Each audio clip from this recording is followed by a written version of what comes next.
Story के starting में इस ड्रामा की फीमेल लीड नादा को दिखाया जाता है, जो कि पुअर बैकग्राउंड से बिलोंग करती थी। नादा की मॉम का एक रेस्टोरेंट था जिसमें कि वो हेल्प करवाया करती थी, जहां वो फूड डिलीवरी का काम करती थी। नादा का एक पार्लर भी था। वो पूरी कोशिश करती थी कि फाइनेंशियली अपनी मॉम को सपोर्ट कर सके। वहीं नादा के एक फ्रेंड दिन को दिखाया जाता है। नादा तो इसे अपना दोस्त मानती है, लेकिन वो उसे लाइक करता है। नेक्स्ट मॉर्निंग जब नादा फूड डिलीवरी करने के लिए जा रही होती है तो उसका ध्यान ड्राइविंग पे नहीं होता है, जिस वजह से वो एक कार को टक्कर मार देती है। नादा तो बहुत ज्यादा ही घबरा जाती है और बार बार उन लोगों से माफी मांगने लगती है कि मैंने ये सब जानबूझ के नहीं किया, मुझसे गलती से टक्कर लग गई। मेरे पास तो इतने पैसे भी नहीं है कि मैं आपको रिपेयरिंग के लिए दे सकूं। लेकिन तभी कार में से आवाज आती है कि हमें तुम्हारे पैसों की कोई भी जरूरत नहीं है, और वो अपने ड्राइवर से चलने को बोलता है। वो देखने जाती है कि किसने उसकी हेल्प की है। वहीं ये इस ड्रामा का मेन लीड रात होता है। जब वो उसे देखती है तो देखती ही रह जाती है। उसके बाद से काव को दिखाया जाता है। रैट इसके बचपन का दोस्त होता है। वहीं मिस्टर थन को दिखाया जाता है, जो कि एक पॉलिटिशियन होते हैं। उनका बेटा पिच उनसे पैसे मांग रहा होता है, लेकिन उसकी वाइफ पैसा नहीं देने देती है। ये पिच की स्टेप मॉम होती है और इसी रीजन से पिच अपने स्टेप मॉम को बिल्कुल भी पसंद नहीं करता है। वहीं काव जब पिच को देखती है तो उसे बहुत अजीब सी स्माइल पास करती है, और उन दोनों को देख के साफ पता चल रहा था कि उन दोनों के बीच में कुछ ना कुछ चल रहा है। ये लोग एक इवेंट में आए थे, जो कि काव की मॉम मिसेस स्वाति होस्ट कर रही थी। इनका एक बहुत बड़ा हॉस्पिटल होता है, जहाँ पे ये लोग प्लास्टिक सर्जरी किया करते हैं, और यहाँ के मेन डॉक्टर होते हैं डॉक्टर गोसन। इन्होंने कई लोगों की प्लास्टिक सर्जरी करके उनकी पूरी की पूरी पर्सनालिटी चेंज कर दी है, और ऐसी ही बहुत सर्जरी कंप्लीट करने की सक्सेस पार्टी चल रही होती है। वहीं रेड तो क्वाओ को ढूंढ रहा होता है, क्योंकि वो पार्टी में से गायब हो गई होती है और कहीं पे भी नजर नहीं आ रही होती है। वहीं काऊ तो पिच के साथ थी, जो कि एक दूसरे के साथ इंटीमेट होने में बिजी थे। जहाँ पे ये दोनों इंटीमेट हो रहे थे, रेड भी वहाँ पे पहुँच जाता है, लेकिन वो सही टाइम पे एक दूसरे से अलग हो जाते हैं। और रेड जब रूम में एंटर होता है तो काऊ बिल्कुल इनोसेंट सी बन जाती है। उसके बाद वो उसके साथ चली भी जाती है। वहीं मिसेस वादी मिस्टर थन को एक बिल्डिंग दिखाते हुए बोलती हैं कि हम ऐसी ही बिल्डिंग बनाने का प्लान कर रहे हैं, जिससे कि हम अपने इस बिजनेस को और भी ज्यादा एक्सपेंड कर सकें। जिससे कि साफ पता चल रहा था कि मिस्टर थन बहुत हैप्पी हैं, और उनके खुश होने का कारण भी था। जितना भी पैसा लगा था लैंड को खरीदने के लिए, वो सब इन्होंने ही तो लगाया था। इसके बदले जितना भी प्रॉफिट होने वाला था, उसमें से इनको कुछ शेयर मिलने वाला था। बाद में काऊ और उसकी मॉम को दिखाया जाता है, जहाँ उन दोनों में ही आर्गुमेंट चल रही थी। रेड काऊ को रोकने की ट्राई कर रहा होता है। उन दोनों को देख के साफ पता चल रहा था कि उन दोनों में बिल्कुल भी नहीं बनती है, और काऊ अपनी मॉम को बिल्कुल भी पसंद नहीं करती है। वहीं मिस बादी को ये बात पता चलती है कि जो लैंड इन्होंने खरीदा था वो इनलीगल है, और उस लैंड को सीज कर दिया गया है, जिस वजह से ये बहुत ज्यादा ही टेंशन में आ गई थी। मिस्टर थन से जो इन्होंने पैसे लिए थे, इसके बदले उन्होंने लीगली उस हॉस्पिटल को गिरवी रख लिया था कि अगर आप मुझे पैसे वापस नहीं दे पाए तो मैं ये हॉस्पिटल अपने नाम करवा लूंगा। मिसेस स्वाति मिस्टर गोसन से बोलती हैं कि मैंने बहुत मुश्किलों से इस हॉस्पिटल को खड़ा किया है, मैं इतनी आसानी से इसे ऐसे ही नहीं जाने दूंगी, मुझे कुछ ना कुछ तो करना ही पड़ेगा। वहीं काऊ और रेड को दिखाया जाता है, जहाँ काऊ अपने डैड की ग्रेव पे आई थी, वहीं पे रेड उसे प्रपोज भी कर देता है, जिसके लिए वो भी यस बोल देती है। वहीं मिसेस वादी को दिखाया जाता है, जो कि उस प्रॉपर्टी डीलर के पास जाती हैं उस लैंड के बारे में पूछने के लिए, लेकिन वो तो उन्हें कुछ भी नहीं बताता है, और उनसे ये भी बोलता है कि आपको जो करना है कर लो, मैं आपकी इसमें कोई भी हेल्प नहीं कर सकता। इतना बोल के वो वहाँ से जाने लगता है। वहीं मिस्टर थन को भी थोड़ा सा शक हो गया था, जिस वजह से वो मिस वादी के पास पहुँच गए थे और बोलते हैं कि इलेक्शंस आने वाले हैं, मुझे एडवर्टीजमेंट करनी है, तो आप मेरे पैसे दे दो। तो वो बोलती हैं कि प्लीज आप मुझे थोड़ा सा टाइम दे दीजिए, मैं कुछ दिनों में आपके सारे पैसे आपको दे दूंगी। मिस वादी डॉक्टर गोसन से इस बारे में डिस्कस कर रही होती हैं। इन लोगों के पास 500 मिलियन पैसे ही थे, लेकिन इन लोगों को और 500 मिलियन पैसे की जरूरत थी, और इस पैसों का इंतजाम कैसे करना है, इसी बारे में ये लोग डिस्कस कर रहे होते हैं। नेक्स्ट डे रैट अपने डैड को लेके मिसेस वादी के घर पे आया था अपनी शादी की बात करने के लिए, और सभी लोग इसी बारे में बात कर रहे होते हैं, और मिसेस वादी को जान के ये बहुत खुशी होती है कि काऊ ने पहले ही यस बोल दिया है। रैट के डैड बोलते हैं कि आपको जितना भी अमाउंट चाहिए आप मुझे बताइए। इन लोगों में लड़के की ओर से लड़की वालों को दहेज दिया जाता है। उनकी बात सुन के तो मिसेस वादी के चेहरे पे चमक ही आ जाती है। पहले तो वो मना कर रही होती है, लेकिन उसके बाद वो 500 मिलियन पैसों की डिमांड कर देती हैं, जिससे कि वो लोग भी शॉक हो जाते हैं क्योंकि 500 मिलियन अमाउंट कुछ ज्यादा ही था।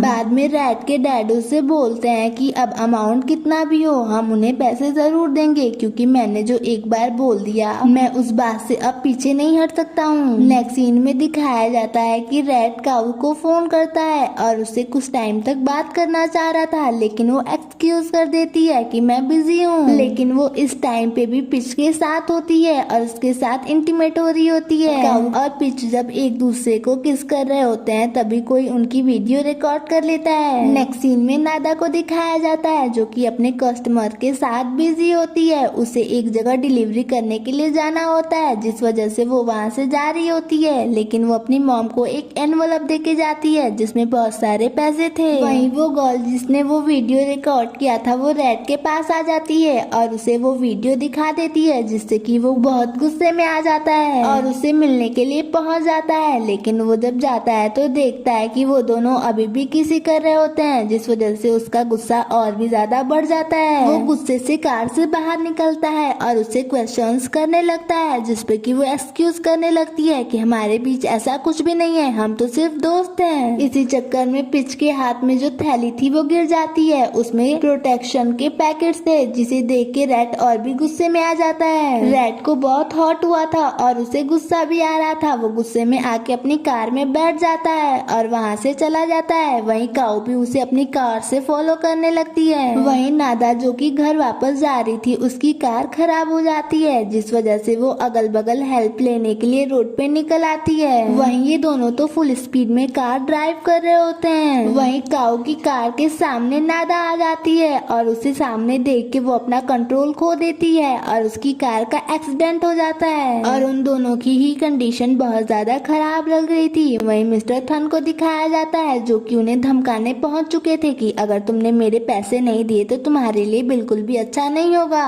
उनके जाने के बाद उनके पास एक कॉल आती है और उन्हें पता चलता है कि काऊ का एक्सीडेंट हो चुका है। जब वो उससे मिलने जाती हैं तो डॉक्टर बताते हैं कि उसके ब्रेन में बहुत ज्यादा बड़ी वाली चोट आई है और इसकी कंडीशन कुछ ज्यादा ही क्रिटिकल है। लेकिन इस कंडीशन में भी उसकी मॉम को उसकी ज्यादा चिंता नहीं थी, बल्कि उन पैसों की चिंता थी जो कि उसकी और रैट की शादी के बाद उन्हें मिलने वाले थे। नेक्स्ट सीन में डॉक्टर गोसम को दिखाया जाता है जो कि नादा के पास आए हुए थे और वो उससे पूछने लगते हैं कि तुम कौन हो, लेकिन नादा को तो कुछ भी याद नहीं था, यहाँ तक कि उसे तो अपना नाम भी नहीं मालूम था। वहीं नादा की मॉम तो नादा को लेकर बहुत परेशान थी। रात से सुबह हो जाती है लेकिन नादा वापस नहीं आती है। जब दिन वहाँ पे आता है तो वो उससे हेल्प मांगती हैं। तो वो दोनों मिलकर डिसाइड करते हैं कि पहले वो लोग खुद से ही नादा को ढूंढने का ट्राई करेंगे। अगर नादा नहीं मिलेगी तो वो जाके पुलिस कंप्लेन भी करेंगे। नेक्स्ट सीन में डॉक्टर गोसन और मिस वादी को दिखाया जाता है जहाँ वो काऊ को लेके बहुत परेशान थी क्योंकि वो कोमा में जा चुकी थी और कब होश में आएगी इसका कोई पता ठिकाना नहीं था। वो बोलती हैं कि जब तक शादी ना हो जाए वो पैसे तो मिलने से रहे, जिसपे डॉक्टर गोसंग बोलता है कि तुम कैसी मॉम हो, तुम्हें अपनी बेटी की बिल्कुल भी चिंता नहीं है बल्कि अपनी कंपनी की चिंता है। लेकिन गुस्से में वो बोलती हैं कि तुम मेरे बॉयफ्रेंड हो, तुम्हें इन सब चीजों की चिंता लेनी चाहिए ना कि मुझे।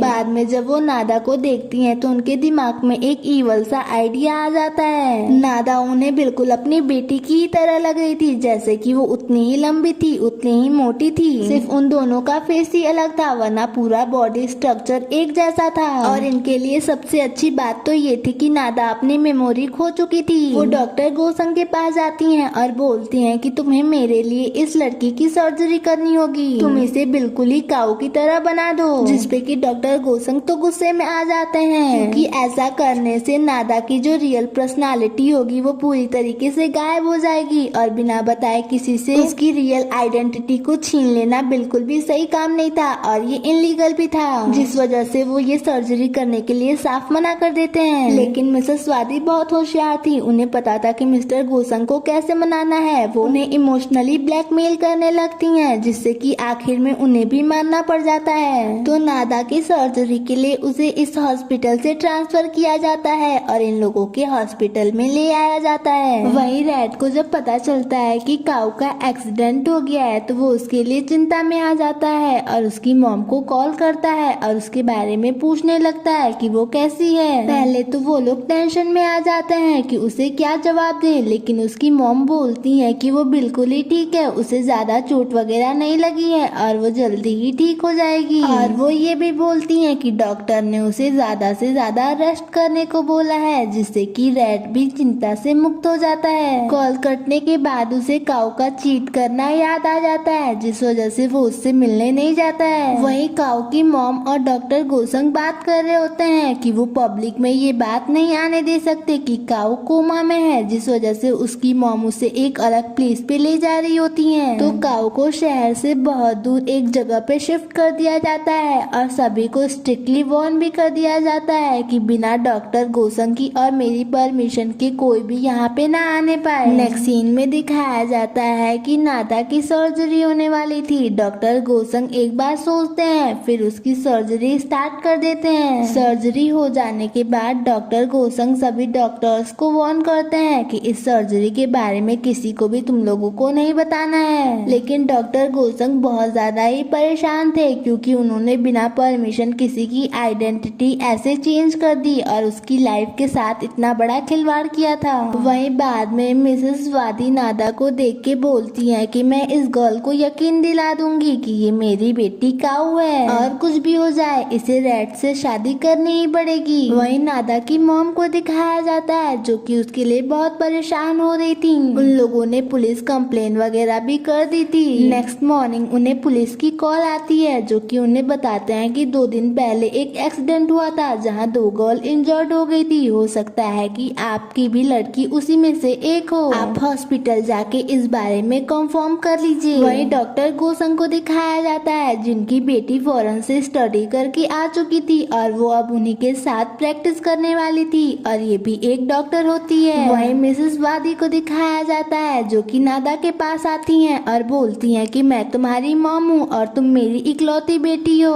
वहीं नादा को तो कुछ याद नहीं था, जिस वजह से वो बिल्कुल ही ब्लैंक आउट थी। उसके बाद वो सभी लोगों की पिक्चर्स उसे दिखाने लगती हैं और रेड की पिक्चर उसे दिखाते हुए बोलती हैं कि ये तुम्हारा पियोन्सी है, जिससे कि तुम्हारी शादी होने वाली है। वो जब डॉक्टर गोसंग के साथ बात करते हुए आ रही होती हैं, तभी नादा की मॉम और डिन भी वहाँ पे पहुँच जाते हैं, जो कि उनसे नादा के बारे में पूछने लगते हैं। तो वो बोलती हैं कि अच्छा वो तुम्हारी बेटी थी, उसके चेहरे पे कुछ चोट वगैरह लग गई थी, जिस वजह से हम उसे यहाँ पे सर्जरी के लिए ले आए थे। और वो उन्हें एक वार्ड में इशारा करते हुए बताते हैं कि वो उसी वार्ड में होगी। लेकिन जब वो लोग जाते हैं तो वो वार्ड बिल्कुल ही खाली था। जब वो बाहर आके उन्हें ये बात बताते हैं तो वो लोग बोलते हैं कि अभी तो ये यहीं पे थी, कहाँ पे चली गई, शायद हो सकता है कि वो कहीं पे चली गई हो, हमें इस बारे में नहीं मालूम है। और बहुत अजीबो गरीब बहाने बनाने लगते हैं, जिस वजह से नादा की मॉम और डिन पूरे हॉस्पिटल में नादा को ढूंढने लगते हैं। उसके बाद वो लोग सीसीटीवी फुटेज भी देखते हैं, जहाँ नादा को लाने की फुटेज तो थी लेकिन उसके जाने की फुटेज नहीं थी। डिन को कुछ गड़बड़ तो लग रही थी, लेकिन उन लोगों से पूछने पे वो लोग तो साफ मना कर दे रहे थे कि हमें इस बारे में कुछ भी नहीं मालूम है। बाद में डिन नादा की मॉम से बोलता है कि मुझे पता नहीं क्यों ऐसा लग रहा है कि ये लोग कुछ ना कुछ तो हम लोगों से छुपा रहे हैं, लेकिन मैं प्रॉमिस करता हूँ कि ये लोग जो भी छुपा रहे हैं मैं उसे फाइंड जरूर कर लूंगा। वही रेड जो कि काऊ से मिलने आया था, उसकी गलतियों की वजह से उसके ऊपर बहुत ज्यादा गुस्सा था, लेकिन वो ध्यान देता है कि काऊ उसे बहुत अजीब नजरों से देख रही है, जैसे कि वो कोई अनजान हो। वहीं वो लोग भी जल्दी जल्दी वहाँ पे आते हैं। उन लोगों से पूछने पे उसे पता चलता है कि काऊ ने कुछ टाइम के लिए अपनी सारी मेमोरी को खो दिया है। मिसेस वादी बोलती हैं कि डॉक्टर्स ने कहा है कि ये जल्दी ही रिकवर हो जाएगी, मुझे यकीन है कि ये शादी तक बिल्कुल ही ठीक हो जाएगी। लेकिन रेड बोलता है कि शादी वगैरह कुछ भी नहीं हो रही है, आपकी बेटी तो किसी और को ही लव करती है। इतना बोल के वो वीडियो चला देता है, जो कि काऊ की पिच के साथ थी, और गुस्से में वहाँ से चला जाता है, जिससे कि मिसेस वादी को लगने लगता है कि अब उनकी सारी मेहनत बर्बाद हो जाएगी। लेकिन फिर वो बोलती है कि चाहे जो हो जाए मैं अपनी सारी मेहनत ऐसे बर्बाद नहीं होने दूंगी। और थोड़े टाइम बाद ही वो रेड को कॉल करती हैं और उसे कल हॉस्पिटल मिलने को बोलती हैं, जिसके लिए वो भी रेडी रेडी हो जाता है। नेक्स्ट मॉर्निंग रैट हॉस्पिटल आता है। मिसेस स्वाति ने प्रेस कॉन्फ्रेंस रखी थी जहाँ पे वो अपनी बेटी की एक्सीडेंट की खबर सब लोगों को बता रही थी कि कैसे काऊ का एक्सीडेंट हो गया। उसके बाद वो बोलती है कि काऊ सच में बहुत ज्यादा ही लकी है जो कि उसे रैट जैसा लव करने वाला पर्सन मिला है जो कि उसकी इतनी खराब कंडीशन में भी उसके साथ खड़ा है। और मैं आप लोगों को बता देना चाहती हूँ कि जैसे ही काऊ रिकवर हो जाएगी हम इन दोनों की शादी जल्द से जल्द करवा देंगे। वहीं रैट तो ये सब सुन के शॉक में ही चला गया था। उसे तो कुछ समझ में नहीं आ रहा होता है कि वो क्या बोले और जबरदस्ती स्माइल कर रहा होता है। वहीं वो मन में सोचती है कि अब तुम शादी से कैसे बचोगे। वहीं रैट को तो ना चाहते हुए भी उनकी हाँ में हाँ मिलानी पड़ रही थी, लेकिन बाद में वो उन पे बहुत गुस्सा करता है और बोलता है कि आपने ये सब क्यों किया। लेकिन ये लेडी इतनी ज्यादा चालाक थी कि उसे अपनी बातों में फंसा लेती है कि तुम एक पब्लिक फिगर हो और तुम अगर काऊ को इस कंडीशन में छोड़ दोगे तो पब्लिक में तुम्हारी क्या इमेज रह जाएगी, तुम्हें उसका साथ तो देना ही पड़ेगा। अब रैट मिसेस स्वाति से तो कुछ कह नहीं पाया था जिस वजह से वो नादा के पास आ जाता है और उसी के ऊपर गुस्सा निकालने लगता है कि तुमने मेरी फीलिंग्स के साथ ऐसा खिलवाड़ क्यों किया। वहीं नादा तो कुछ समझ ही नहीं रही होती है। वहीं बाद में मिसेस स्वाति उसके पास आती हैं जो कि उससे बहुत प्यार से बात कर रही थी और उसे यकीन दिलाना चाह रही थी कि वही उसकी मॉम है और वो उससे ज्यादा रैट के बारे में ही बात कर रही होती हैं। नेक्स्ट सीन में दिखाया जाता है कि मिसेस स्वाति रैट को कॉल करती हैं और उसे बताती हैं कि आज काऊ का डिस्चार्ज है तो तुम हॉस्पिटल आ जाना। वहीं नादा के चेहरे से सारी पट्टियां वगैरह हटाई जाती हैं जहां वो अब बिल्कुल काऊ की तरह दिखने लगी थी। वहीं नादा जब अपने चेहरे को देखती है तो उसे ऐसा लगता है जैसे कि वो किसी और के ही फेस को देख रही हो। उसके बाद वहाँ पे रैट भी आ जाता है और वो एक दूसरे को देखने लगते हैं।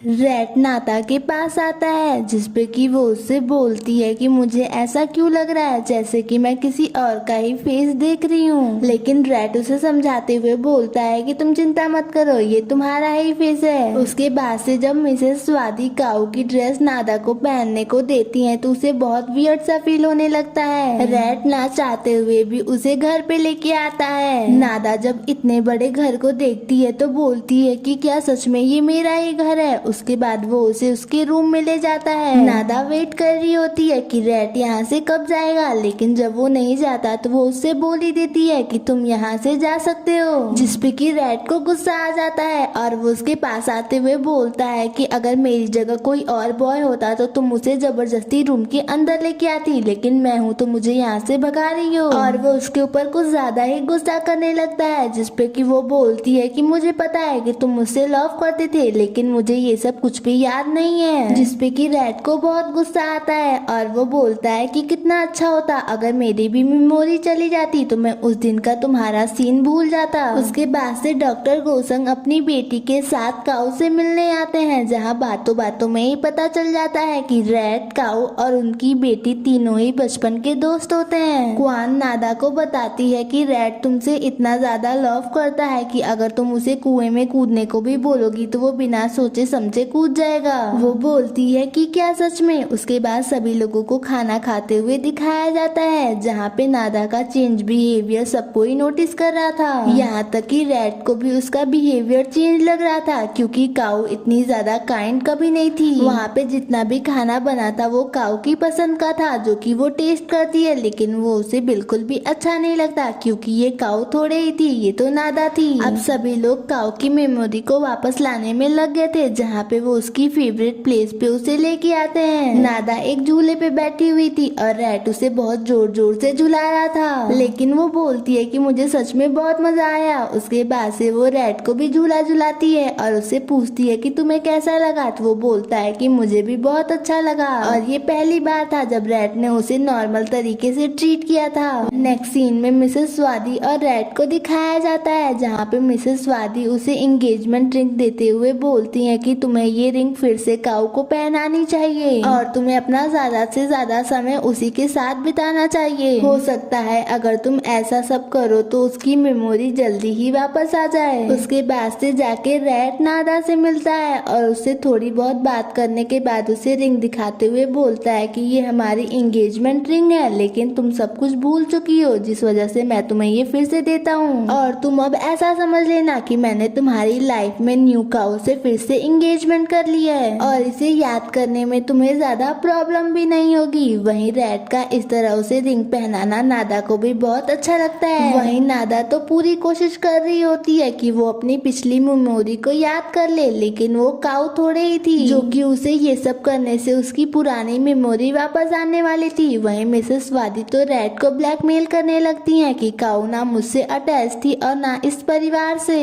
अगर वो किसी से बहुत ज्यादा अटैच थी तो वो तुम थे। वो हमेशा ही जब तुम्हारे साथ रहती थी तो खुश रहती थी, तो ऐसा तुम क्यों नहीं करते कि तुम उसे अपने घर ले जाओ और थोड़े टाइम के लिए अपने पास ही रखो। नादा भी उसके पास आती है और उससे बोलती है कि हाँ प्लीज तुम मुझे अपने साथ ले चलो, मुझे अपनी सारी मेमोरी को याद करना है। जिसपे रैट को उसका चीट करना याद आ जाता है और वो बोलता है कि हाँ तुम्हारी मेमोरी आना बहुत जरूरी है, अभी हमें बहुत सारी चीजें एक दूसरे से क्लियर भी करनी है। तो रैट उसे अपने घर पे लेके जाता है। वहीं मिसेस वादी और डॉक्टर गोसंग को दिखाया जाता है जहाँ मिसेस वादी प्लान करती हैं कि वो नादा को ऐसी दवाइयाँ देंगे जिससे कि उसे पुरानी मेमोरी कभी भी वापस याद नहीं आएगी, लेकिन डॉक्टर गोसंग तो इसके लिए तैयार नहीं थे।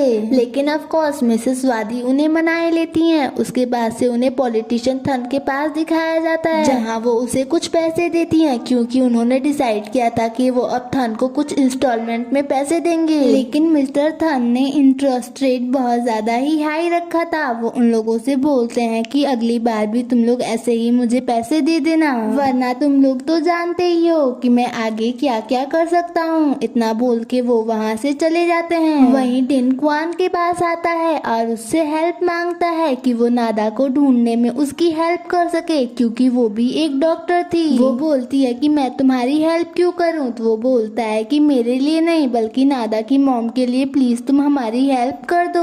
नादा की मॉम का नादा के अलावा इस दुनिया में कोई भी नहीं है। जब से नादा गायब हो गई है उनकी तबीयत बार बार खराब हो जा रही है और वो हमेशा ही परेशान बैठी रहती हैं। क्वान ये सब जान के उसकी हेल्प करने के लिए रेडी हो जाती है। नेक्स्ट सीन में दिखाया जाता है कि क्वान ने एक ब्यूटी क्लिनिक खोला था जहाँ पे सभी लोग उसे कांग्रेस करने आते हैं। वहीं रैट अपने साथ क्वान को लेके आया होता है। डिन भी वहाँ पे होता है जो कि नादा को ढूंढने के लिए ही वहाँ पे आया हुआ था। क्वान डिन को देख लेती है और उसके पास आती है और बोलती है कि तुम प्लीज यहाँ पे कोई भी हंगामा क्रिएट मत करना, तुम यहाँ से चले जाओ, मैं तुमसे बाद में बात करती हूँ। डिन वहाँ से जा ही रहा था तभी नादा से टकरा जाता है। वहीं नादा को तो डिन का चेहरा कुछ पहचाना सा लग रहा था, लेकिन डिन तो उसे नहीं पहचान पा रहा था। वहीं नादा तो उसका हाथ भी पकड़ लेती है। वहीं रैट जब नादा को डिन का हाथ पकड़े हुए देखता है तो उसे बहुत गुस्सा आता है कि इसने फिर से अपनी ये हरकतें चालू कर दी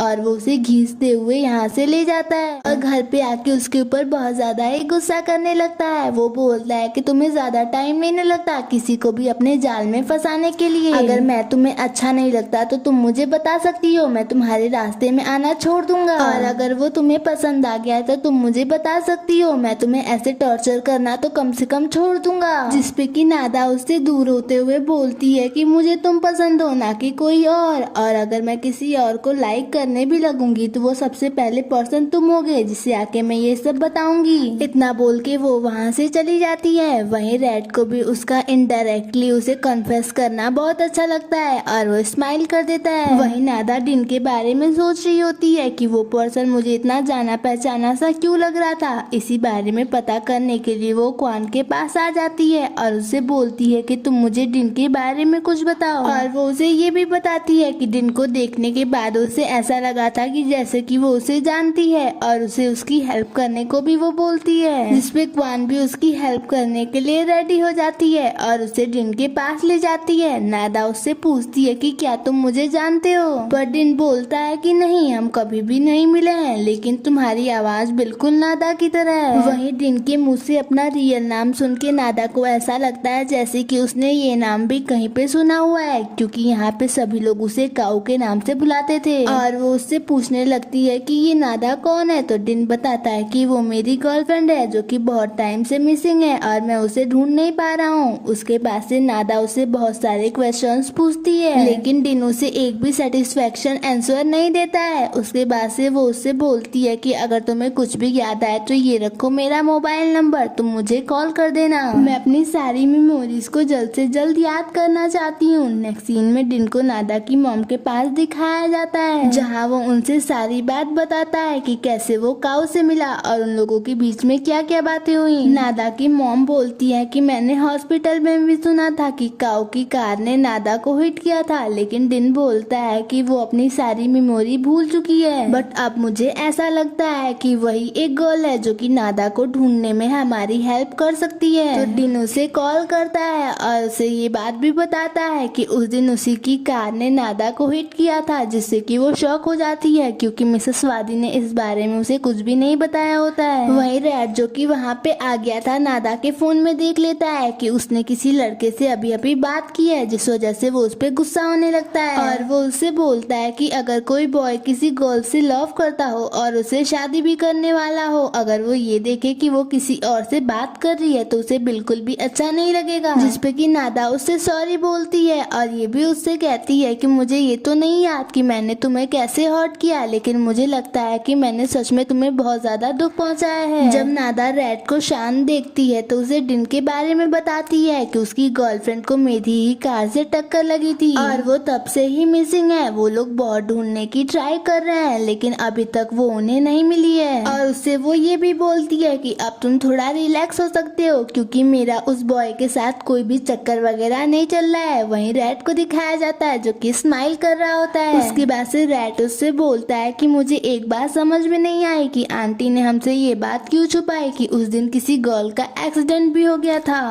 और इसी क्वेश्चन का आंसर लेने के लिए वो दोनों उनके पास पहुंच जाते हैं, लेकिन वो तो फिर से एक्सक्यूज बना देती है कि उस गर्ल की ज्यादा कंडीशन खराब नहीं थी, थोड़ी सी चोट वगैरह आई थी, इसीलिए हम थोड़ी बहुत सर्जरी करने के लिए उसे अपने हॉस्पिटल में लेके आए थे। लेकिन जब उसे पता चला कि उसकी सर्जरी हुई है और यहाँ पे बहुत ज्यादा हाई प्राइस में सर्जरी होती है तो वो घबरा गई कि कहीं हम उसे बहुत ज्यादा पैसे चार्ज ना कर लें, जिस वजह से वो यहाँ से भाग गई। वहीं रैट को देख के साफ पता चल रहा था कि उसे मिसेस वादी की बात पे बिल्कुल भी यकीन नहीं हुआ है। नेक्स्ट सीन में दिखाया जाता है कि मिसेस वादी के कहने पे रैट नादा को एक ब्यूटीफुल सी प्लेस पे लेके जाता है, लेकिन होटल रूम चेक करने पे पता चलता है कि एक रूम ही अवेलेबल है। रैट को तो कोई प्रॉब्लम नहीं थी लेकिन नादा हेजिटेट कर रही थी। वहीं डिन को दिखाया जाता है जिसने उस दिन नादा की जो एक्सीडेंट वाली फुटेज थी वो निकाल ली थी। नादा की मॉम उसकी ऐसी कंडीशन देख के बहुत ज्यादा ही परेशान थी क्योंकि उसे बहुत सारी चोटें लगी हुई थी। डिन बोलता है कि नादा के गायब होने में मुझे सीधा कनेक्शन डॉक्टर कोसंग और मिसेस वादी का लग रहा है। मुझे ऐसा लगता है कि इन दोनों ने ही मिलके कोई ना कोई गड़बड़ी जरूर की है। मैं इस बात का पता जल्दी ही लगा के रहूंगा। वहीं नाइट का सीन दिखाया जाता है जहाँ पे रैट नादा को बहुत ज्यादा ही परेशान कर रहा था। नादा उसे अपने आप से दूर करती है। उसके बाद वो उससे बोलती है कि तुम बेड पे सो जाओ और मैं यहाँ पे सो जाऊंगी, और अपना पिलो लेके वहाँ पे सोने लगती है। जिसपे कि रैट उसके पास आता है और बोलता है कि मैं एक लड़का हूँ, मैं तुम्हें यहाँ पे कैसे सोने दे सकता हूँ, तुम जाके बेड पे सो जाओ, मैं यहाँ पे सो जाऊंगा। रैट का स्वीट बिहेवियर नादा को भी अच्छा लगता है। उसके बाद वो देखती है कि उसे ठंड लग रही थी तो वो उसे ब्लैंकेट उठाने जाती है, जहाँ वो दोनों ही एक दूसरे को देख के स्माइल कर देते हैं। थोड़े टाइम बाद डिन उसे मैसेज करता है और वो वीडियो क्लिप भी उसे भेज देता है। वो उसे कॉल करती है और बोलती है कि सॉरी, ये सब जो भी चीजें हो रही हैं सिर्फ और सिर्फ मेरी वजह से हो रही हैं, तुम मुझे प्लीज माफ कर देना। नादा अभी डिन से बात कर रही होती है, तभी वहाँ पे एक चोर आ जाता है जो कि उससे फोन छीनने लगता है और उससे सारा सामान भी छीनने लगता है, यहाँ तक कि वो उसके ऊपर अटैक भी कर देता है। बट तभी एंड मोमेंट पे रैट वहाँ पे आ जाता है जो कि उस चोर को बहुत बुरी तरीके से मारता है। लेकिन उस चोर के पास चाकू था जो कि वो रैट को को मार देता है, जिस वजह से वो इंजर्ड हो जाता है। वो चोर तो वहाँ से भाग जाता है। वहीं नादा रैट को जल्दी से हॉस्पिटल लेके जाती है। नर्स जब उससे पूछती है कि वो उसकी क्या लगती है, तो वो बोलती है कि मैं उसकी रिलेटिव तो नहीं लगती, लेकिन मैं उसकी गर्लफ्रेंड जरूर हूँ, जिसपे कि रैट भी स्माइल कर देता है। वहीं नादा तो उसे ऐसी कंडीशन में देख के रोने ही लगती है कि ये सब जो कुछ भी हुआ है मेरी वजह से हुआ है। वहीं रैट तो शॉक था, क्योंकि कभी भी काऊ को किसी की चोट से कोई भी फर्क नहीं पड़ता था। यहाँ तक कि कोई मर भी जाए तभी भी वो इतना इमोशनल नहीं होती थी। बट रैट को भी यही वाली काऊ बहुत अच्छी लग रही होती है। वहीं नादा उसकी अच्छे से केयर भी करती है। नेक्स्ट सीन में दिखाया जाता है कि मिसेस वादी ने डॉक्टर जॉन को काऊ की ट्रीटमेंट के लिए रखा हुआ था, जहाँ वो बताते हैं कि इसकी रिकवरी बहुत ज्यादा ही स्लो है, बट मैंने एक ऐसी ट्रीटमेंट का पता लगाया है जिससे कि ये जल्दी से जल्दी रिकवरी भी कर सकती है और उसका कोई साइड इफेक्ट भी नहीं है। लेकिन मिसेस वादी बोलती हैं कि अगर वो धीरे धीरे ही ठीक हो रही है तो हमें इससे कोई भी प्रॉब्लम नहीं है। हमें किसी भी टाइप की नई ट्रीटमेंट स्टार्ट करने की कोई भी जरूरत नहीं है, क्योंकि मिसेस वादी ऐसा नहीं चाहती थी कि काऊ ठीक हो जाए और उनका जो प्लान अच्छे से चल रहा है उसे खराब कर दे। क्योंकि मिसेस वादी बहुत अच्छे से जानती थी कि जो रियल काऊ थी वो उनकी कोई भी बात कभी भी नहीं मानने वाली थी और अपने मन का ही करने वाली थी। लेकिन उन लोगों के मना करने के बाद भी वो डॉक्टर काऊ की जल्दी से जल्दी रिकवरी के लिए ट्रीटमेंट स्टार्ट कर देते हैं। वहीं डिन को क्वान के पास दिखाया जाता है, जहाँ डिन उससे बोलता है कि क्या तुम नादा की ट्रीटमेंट का रिकॉर्ड निकालने में मेरी हेल्प कर सकती हो, क्योंकि ये काम कोई अंदर का आदमी ही कर सकता है। जिसके लिए वो भी यस बोल देती है। उसके बाद से डिन उसे नादा की मॉम से मिलवाने के लिए लेके आता है, जहाँ नादा की मॉम को चक्कर भी आ जाता है, तो वो उनकी केयर करती है और उनकी पल्स वगैरह भी चेक करती है, क्योंकि वो खुद भी एक डॉक्टर थी। नादा की मॉम क्वान को अपनी ऐसी केयर करते हुए देखती हैं तो बोलती हैं कि अगर मेरी बेटी होती तो वो भी मेरी ऐसे ही केयर करती जैसे कि तुम कर रही हो। पता नहीं वो कहाँ पे होगी और ठीक होगी कि भी नहीं, और वो रोने लगती हैं। वहीं क्वान जब उनको इतने पेन में देखती है तो वो बोलती है कि ठीक है, मैं तुम्हारी हेल्प जरूर करूंगी, जिससे कि डिन भी बहुत ज्यादा खुश हो जाता है। वहीं रैट और नादा को दिखाया जाता है, जहाँ पे रैट उसके अंदर इतने सारे चेंजेस को देख के बहुत खुश था, क्योंकि ये बहुत ज्यादा केयरिंग हो चुकी थी और किसी को भी पेन में देख के उसे भी दुख होने लगता था। यहाँ तक कि नादा रैट की बिजनेस से रिलेटेड सारी बातें बहुत ध्यान से सुनती थी और ये बात रैट को भी बहुत अच्छी लगती है। बाद में वो उसे प्रपोज करता है और बोलता है कि तुम मेरा साथ कभी भी मत छोड़ना, जिसके लिए वो भी यस बोल देती है। उसके बाद वो बाहर आ जाती है और छोटे बच्चों की तरह खूब खुश होने लगती है। नेक्स्ट सीन में दिखाया जाता है कि रैट को भी अब डिस्चार्ज मिल चुका था। वो दोनों अभी बात कर ही रहे होते हैं, तभी नादा को अपनी पिछली मेमोरी याद आती है, जहाँ उसे सब कुछ क्लियर तो नहीं दिख रहा था, लेकिन धुंधला धुंधला ही उसे रैट दिख रहा था और उसके साथ की कुछ मेमोरीज उसे याद आ रही थी। वहीं रैट तो बहुत ज्यादा ही खुश हो जाता है और उससे बोलता है कि मैं वो फर्स्ट पर्सन हूँ जो कि तुम्हें सबसे पहले याद आया। इतना बोल के वो उसे हक कर लेता है। वहीं उस डॉक्टर को दिखाया जाता है जो कि काऊ का ट्रीटमेंट कर रहे होते हैं। उन्होंने वो नई वाली दवाई उसकी बॉडी में इंजेक्ट करना स्टार्ट कर दिया था और उन्हें यकीन था कि इस दवाई के असर से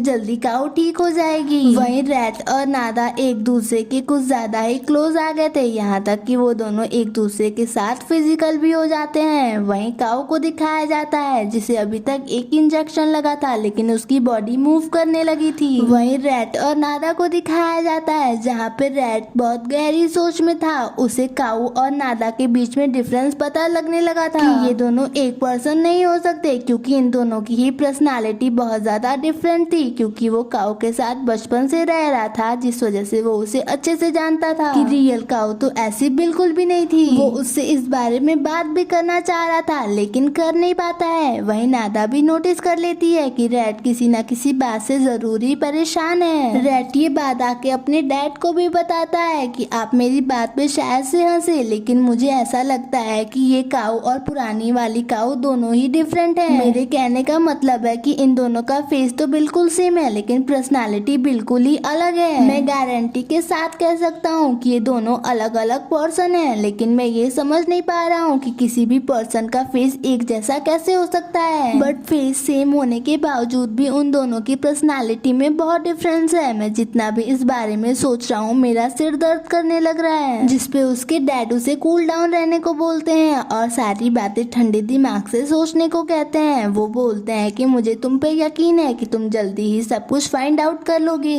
रैट थोड़े टेंशन में तो था ही, लेकिन वो नादा को इस बारे में कुछ भी नहीं बताता है। वो उससे बोलता है कि तुम मेरे साथ मेरे रूम में शिफ्ट हो जाओ, और वो इसलिए ये सब कर रहा था जिससे कि वो और अच्छे से इसको जान सके। नाइट का सीन दिखाया जाता है जहाँ वो दोनों ही सो रहे थे, लेकिन रैट उससे दूर दूर रह रहा था, जिसपे कि नादा उससे पूछ ही लेती है कि उस रात के बाद तुम हमेशा ही मुझसे ऐसे दूर क्यों भागते हो, क्या कोई बात है, क्या तुम्हें रिग्रेट हो रहा है कि हमें वो सब नहीं करना चाहिए था। जिसपे कि रैट कुछ भी नहीं कह पाता है, क्योंकि वो उसे क्या बताता कि उसे उसकी आइडेंटिटी पे डाउट है। वहीं क्वान को दिखाया जाता है जो कि नादा की सर्जरी का रिकॉर्ड फाइंड करने की कोशिश कर रही थी, लेकिन उसे कोई भी रिकॉर्ड नहीं मिलता है क्योंकि उन्होंने ये सब रिकॉर्ड पहले ही मिटा दिया था। बट उसे नादा के तो रिकॉर्ड्स नहीं मिलते, लेकिन काऊ के रिकॉर्ड्स जरूर मिल जाते हैं, जो कि वो डिन को दिखाती है और उसे ये भी बताती है कि मुझे नादा के कोई भी रिकॉर्ड्स नहीं मिले। जिसपे कि डिन बोलता है कि अगर वो लोग उसे कॉस्मेटिक सर्जरी के लिए लेके आए थे तो उसके नाम की एंट्री तो होनी चाहिए थी ना। मुझे ऐसा लगता है कि तुम्हारे डैड और मिसेस वादी मिलके कोई गड़बड़ कर रहे हैं। उसकी इस क्वेश्चन का आंसर तो क्वान के पास भी नहीं था।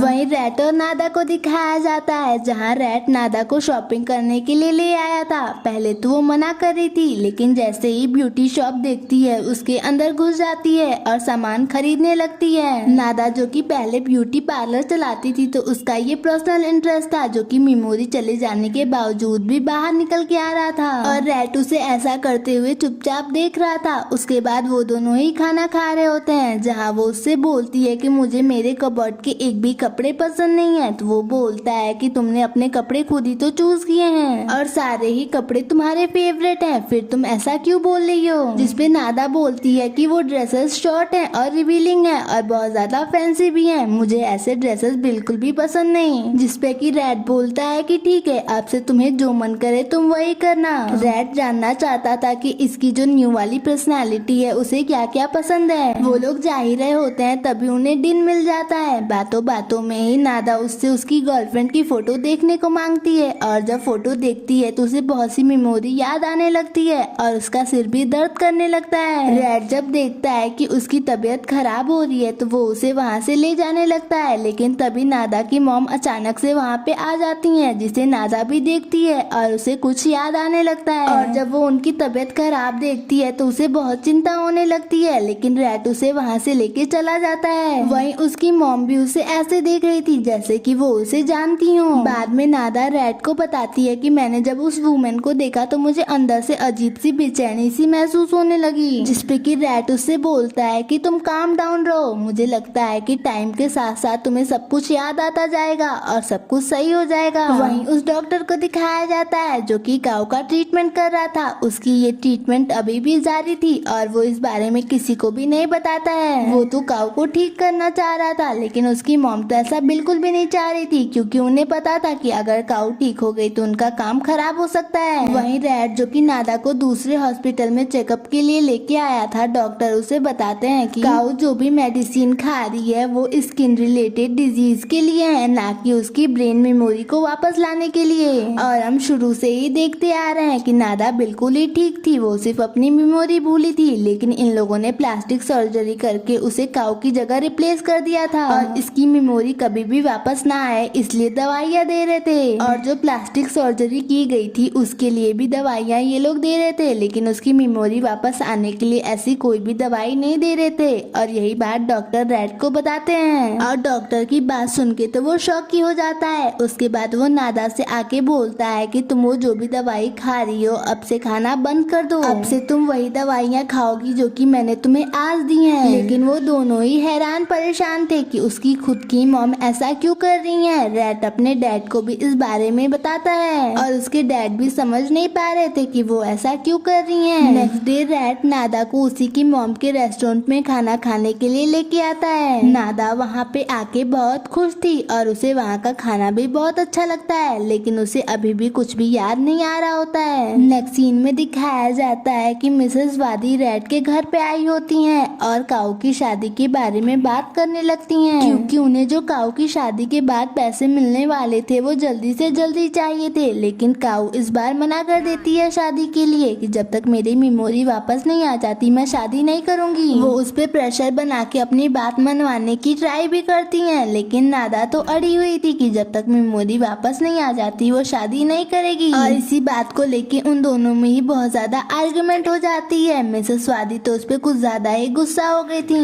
मिसेस स्वाति बाहर आके बोलती है कि पहले ये कितनी इनोसेंट सी थी, जो भी बोलती थी मान लेती थी, लेकिन अब तो ये काऊ की तरह होती जा रही है, एकदम जिद्दी। वो कहती है कि वो भूल रही है कि मैं उसे अगर न्यू लाइफ दे सकती हूँ तो उससे ये लाइफ छीन भी सकती हूँ। वहीं क्वान नादा के साथ शॉपिंग पे आई थी, जहां वो उसके बिहेवियर में चेंज साफ नोटिस कर सकती थी। नादा कुछ भी खरीदने से पहले उस चीज पे कितना डिस्काउंट मिल रहा है वो चेक कर रही थी, और जिस प्रोडक्ट पे सबसे ज्यादा डिस्काउंट मिल रहा था वही प्रोडक्ट ये खरीद रही थी। लेकिन असली काऊ तो बिल्कुल ही इससे अपोजिट थी। वो महंगे महंगे सामानों को खरीदना पसंद करती थी। और अब क्वान को भी नादा की आइडेंटिटी पे शक होने लगा था कि कोई इतना ज्यादा कैसे बदल सकता है। घर आने पे वो रैट से बोलती है कि क्या तुम्हें काऊ कुछ अजीब नहीं लगती? उसकी सिर्फ मेमोरी गई है, लेकिन उसकी आदतें इतनी ज्यादा कैसे बदल सकती हैं? उसकी तो पूरी पर्सनालिटी ही चेंज हो गई है, जैसे कि वो काऊ ना होके कोई और पर्सन हो। रैट को तो पहले से ही शक था, लेकिन वो क्वान को इस बारे में कुछ भी नहीं बताता है। वही क्वान तो डिन को भी इस बारे में बताती है कि मुझे पहले दिन से ही काऊ में चेंज नजर आ रहा था। जो काऊ हमारे साथ रह रही है पुरानी वाली काऊ से बहुत ज्यादा ही डिफरेंट है। मेरे कहने का मतलब है कि उसका बिहेवियर इतना ज्यादा चेंज कैसे हो सकता है? मैं तो पूरी तरीके से कंफ्यूज हो गई हूँ कि उसकी मेमोरी गई है, लेकिन उसके बिहेवियर में इतना ज्यादा चेंज आ गया है जैसे कि वो कोई और पर्सन हो। लेकिन डिन उससे बोलता है कि ज्यादा मत सोचो वरना तुम्हारे चेहरे पे रिंकल्स पड़ जाएंगे, उसके बाद तुम्हें अपनी सर्जरी खुद ही करनी पड़ेगी। और डिन ने उसे काम डाउन करने के लिए ये बोला था। वहीं रैट और नादा को दिखाया जाता है जहाँ वो उसकी मॉम के रेस्टोरेंट में आया था। वो लोग जब नादा के बारे में बात करने लगते हैं तो उसकी मॉम इमोशनल होने लगती हैं, तो उनसे वो माफी मांगने लगती है कि मुझे माफ कर दीजिए, मेरी वजह से ही आपकी इतनी ज्यादा परेशानी बढ़ चुकी है। ना मैं अपनी कार से आपकी बेटी का एक्सीडेंट करती और ना ही आपको इतनी ज्यादा प्रॉब्लम होती, मुझे प्लीज माफ कर दीजिए। वहीं रैट तो काऊ को ही देखे जा रहा था। डिन भी वहाँ पे आ गया होता है। उसके बाद से रैट उनसे बोलता है कि क्या मुझे आपकी बेटी की पिक्चर मिल सकती है, मैं उसे ढूंढने में आपकी हेल्प करूंगा। और वो उनसे ये भी पूछता है कि क्या आपको मिसेस स्वाति की ओर से कोई कंपनसेशन मिली है, क्योंकि आपकी बेटी अभी जो गायब है उन्हीं लोगों की गलती की वजह से गायब है। अगर वो लापरवाही नहीं करते तो आपकी बेटी शायद से गायब ना होती। जिसपे कि डिन बोलता है कि अभी तक हमें 1 रुपया भी नहीं मिला है, तुम लोग तो अमीर हो, गलतियाँ करते हो लेकिन अपनी गलतियों को एक्सेप्ट कभी भी नहीं करते हो। जिसपे रैट उनसे उनकी अकाउंट डिटेल्स को मांगने लगता है। नादा की मॉम तो मना कर रही होती है, लेकिन डिन उसे अकाउंट्स की सारी डिटेल दे देता है। और रैट तुरंत से ही 1 मिलियन का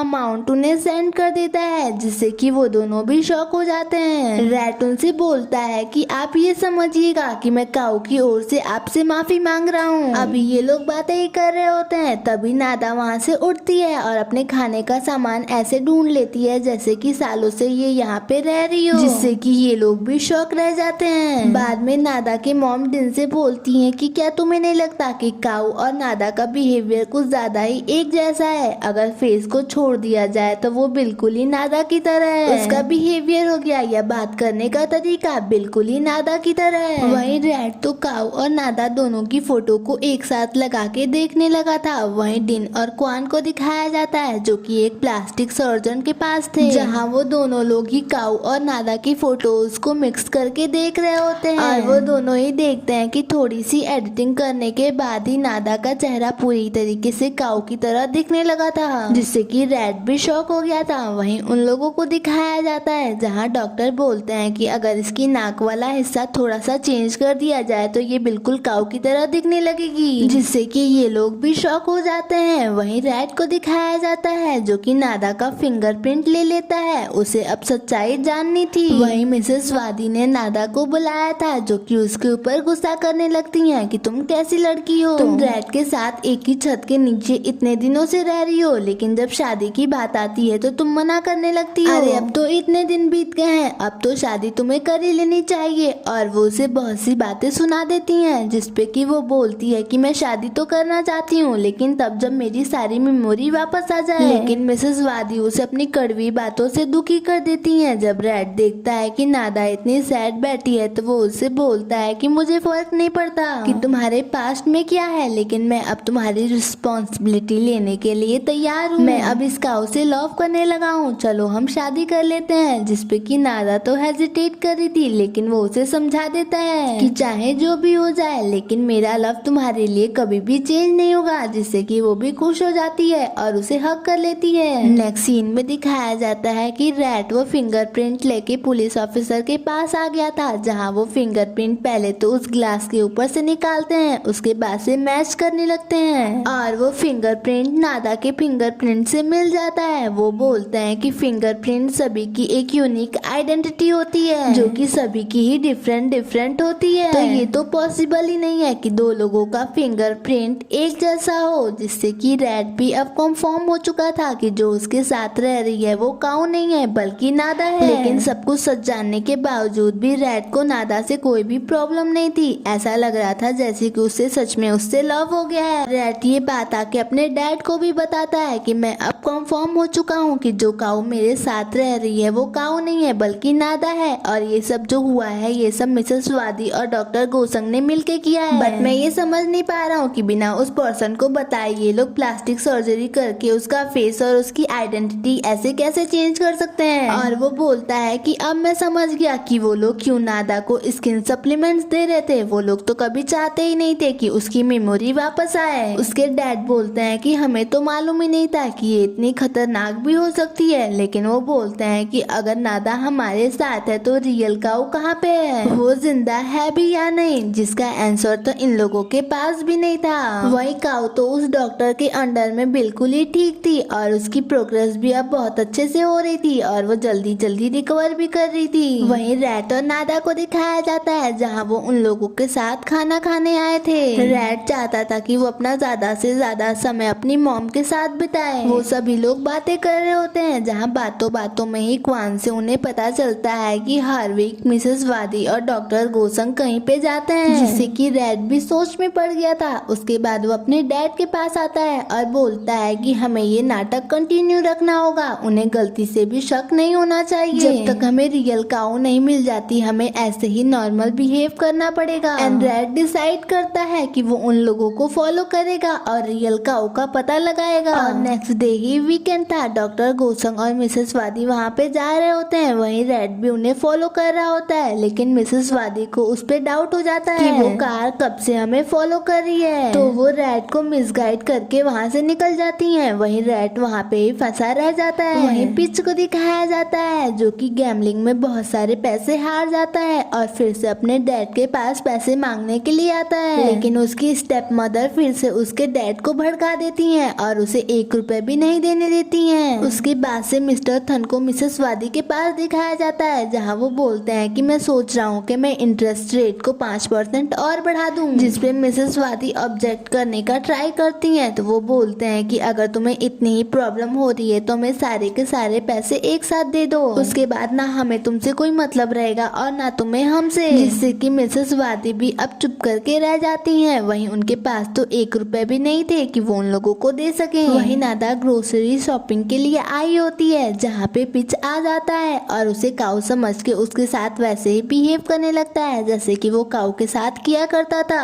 और उससे पैसे भी मांगने लगता है। वहीं नादा, जो कि कुछ भी समझ नहीं पा रही थी, बहुत परेशान हो गई थी। लेकिन तभी वहाँ पे रैट आ जाता है, जो कि उसे एक पंच मारता है और बोलता है कि मेरी वाइफ से तुम दूर रहो तो अच्छा रहेगा, और अगर तुमने फिर से इसे टच किया तो तुम्हारे लिए बिल्कुल भी अच्छा नहीं होगा। वहीं नेक्स्ट सीन में दिखाया जाता है कि मिसेस वादी मिस्टर थन को पैसे नहीं दे पा रही थी, जिस वजह से वो लोग इनके हॉस्पिटल पे कब्जा करते जा रहे थे। मिस्टर थन की वाइफ बोलती है कि अब तो हम भी 50% हॉस्पिटल के मालिक हो चुके हैं, तो क्यों ना हम इससे भी कुछ प्रॉफिट कमा ही लें। और वो अब अपने हिसाब से वहाँ पे रिनोवेशन वगैरह भी करने लगी थी, जो कि मिसेस वादी को बिल्कुल भी अच्छा नहीं लग रहा था। मिसेस वादी को इतना ज्यादा गुस्सा आ गया था कि वो अपनी रियल बेटी काऊ के पास आती हैं और उसे ही मारने की कोशिश करने लगती हैं। वो बोलती हैं कि तुम फालतू में ही मेरा पैसा बर्बाद कर रही हो, अगर तुम्हें ठीक नहीं होना है तो तुम मरी जाओ, यही तुम्हारे लिए अच्छा रहेगा। लेकिन काऊ का लक अच्छा था कि वो डॉक्टर वहाँ पे आ जाते हैं और जैसे तैसे करके मिसेस वादी को उसके पास से हटाते हैं। और वो ये भी समझ चुके थे कि पैसों की वजह से ही वो ऐसा काम कर रही थी, तो वो बोलते हैं कि मुझे कोई फीस वगैरह नहीं चाहिए, आप ऐसा समझ लीजिएगा कि मैं दवाइयों की रिसर्च कर रहा था, तो आप मेरी ओर से बिल्कुल ही निश्चिंत हो जाइए। जिससे मिसेस वादी भी थोड़ी सी शॉक में थी कि ये इनकी इतनी हेल्प क्यों कर रहा है। वहीं डॉक्टर को दिखाया जाता है जो कि अपनी मेडिसिन को उसकी बॉडी में इंजेक्ट कर रहे होते हैं, जहाँ वो देखते हैं कि काऊ की फिंगर्स मूव हो रही हैं, जिससे कि वो खुश होने लगते हैं। लेकिन तभी काऊ अपनी आंखें भी खोल देती है। काऊ ने भले अपनी आंखें थोड़े टाइम के लिए खोली थी, लेकिन वो डॉक्टर बहुत ज्यादा ही खुश हो गए थे कि उनकी मेडिसिन काम कर रही है। नेक्स्ट सीन में डिन को दिखाया जाता है जो कि क्वान के क्लिनिक आता है। वो उससे बोलता है कि मैंने एक चीज नोटिस की है कि काऊ का बिहेवियर और नादा का बिहेवियर बहुत ज्यादा सिमिलर सा है। उस दिन डॉक्टर ने तो हमारा आधा डाउट क्लियर कर दिया था, लेकिन जो डाउट अभी भी रह गया है वो हम काऊ के बिहेवियर को देख के पता कर सकते हैं कि वो नादा है या नहीं। और वो बोलता है कि कैसा होगा अगर हम उसे एक ट्रिप पे लेके जाएं, क्योंकि वहाँ पे उसका बिहेवियर नोटिस करना बहुत आसान होगा। तो इसी बारे में क्वान अपने डैड को बोलती है कि मैं काऊ के साथ एक ट्रिप पे जाना चाहती हूँ। वो उन्हें बताती है कि वो उसके साथ जू जाने की प्लानिंग कर रही है और वो जिस जगह जाने को बोल रही थी वहाँ पे ही रियल काऊ को रखा गया था।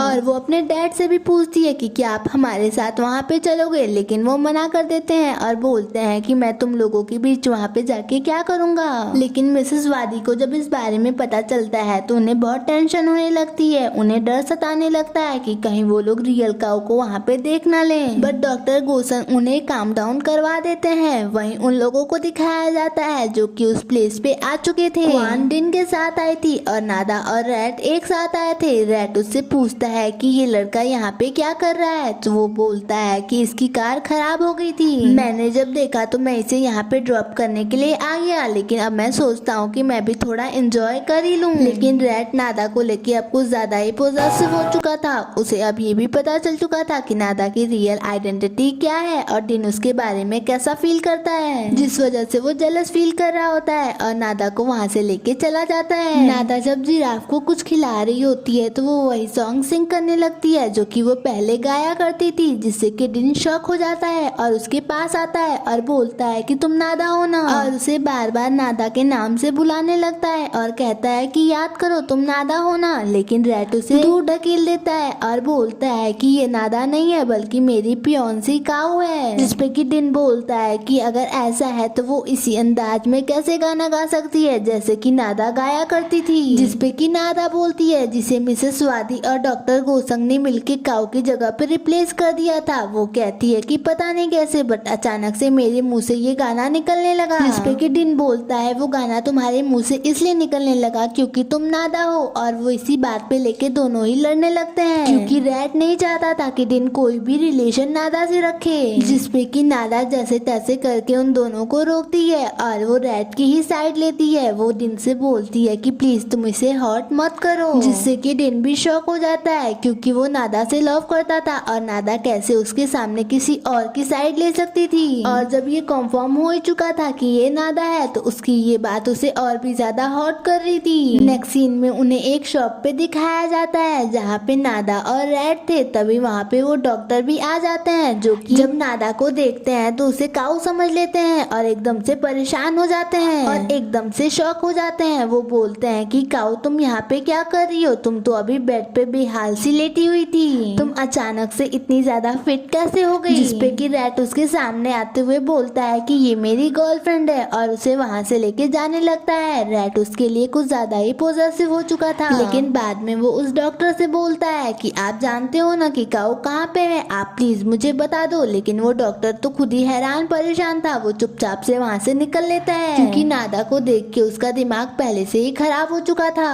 वहीं नेक्स्ट सीन में पिच को दिखाया जाता है जिसकी खूब पिटाई होती है और वो लोग कुछ दिन का टाइम उसे देते हैं पैसे को वापस से देने के लिए। पिच जब ये बात आके अपने डैड को बताता है तो पहले तो वो उसके ऊपर बहुत गुस्सा होते हैं, लेकिन फिर बोलते हैं कि ठीक है मैं सारे पैसे दे दूंगा, लेकिन तुम्हें ये गैम्बलिंग छोड़ के कहीं पे काम करना पड़ेगा, जिसके लिए वो बोलता है कि ठीक है मैं इस चीज के लिए रेडी हूँ। तो मिस्टर थन अपने नालायक बेटी को लेके मिसेस वादी के हॉस्पिटल में पहुंच जाते हैं। वो मिसेस वादी से कहते हैं कि आप मेरे बेटे को यहाँ पे किसी भी पोस्ट पे जॉब दे दो। वो जॉब देना तो नहीं चाहती थी, लेकिन मजबूरी में उन्हें जॉब देनी पड़ जाती है। जहाँ अगेन से पिच जब नादा को देखता है तो उसे काऊ समझ लेता है और उसके साथ मिसबिहेव करने लगता है, लेकिन तभी मिसेस वादी वहाँ पे आ जाती है। नादा वहाँ से चली जाती है। मिसेस वादी पिच को वार्न करते हुए बोलती हैं कि तुम मेरी बेटी से दूर रहो, यही तुम्हारे लिए अच्छा रहेगा। लेकिन वो मानने वाला कहाँ था, जिसपे मिसेस वादी बोलती हैं कि उससे दूर रहो वरना तुम जानते नहीं कि मैं क्या कर सकती हूँ। बाद में मिसेस वादी को दिखाया जाता है जो कि झूठ मूठ कर रो रही होती है। नादा के पूछने पे कि क्या हुआ, वो उसे सारी बात बता देती हैं कि कैसे उन्होंने मिस्टर थन से पैसे लिए थे उस जमीन को खरीदने के लिए, लेकिन वो जमीन ही इनलीगल निकल गई, जिस वजह से मेरे हाथ से वो पैसे भी चले गए और वो जमीन भी। अब मुझे समझ नहीं आ रहा कि मैं मिस्टर थन को पैसे कैसे वापस करूंगी, और अगर मैंने टाइम पे पैसे नहीं दिए तो वो लोग इस हॉस्पिटल को ही सीज कर देंगे। और वो बोलती हैं कि मैंने इतने मेहनत से इस हॉस्पिटल को खड़ा किया है, कुछ पैसों की वजह से ये पूरी तरीके से बर्बाद हो जाएगा। जिसपे कि नादा उन्हें कंसोल करते हुए बोलती है कि आप चिंता मत करिए, मैं रैट से इस बारे में बात करूंगी, वो आपकी हेल्प जरूर करेगा। वहीं मिसेस वादी तो यही चाहती थी और इसीलिए ये ड्रामा वगैरह कर रही थी। वहीं रैट को दिखाया जाता है जो कि नादा की मॉम की बहुत हेल्प कर रहा था, जब से कि उसे पता चला था कि नादा इनकी बेटी है, वो उनकी कुछ ज्यादा ही केयर करने लगा था। रैट उनके सारे लोन्स वगैरह भर देता है जो कि इन लोगों ने बैंक से लिया था। वो तो कुछ ज्यादा ही हेजिटेट कर रही थी, लेकिन रैट बोलता है कि आप ये समझिए कि मैं आपके बेटे की तरह ये सब काम कर रहा हूँ, मैं भी तो आपका बेटा ही हूँ ना।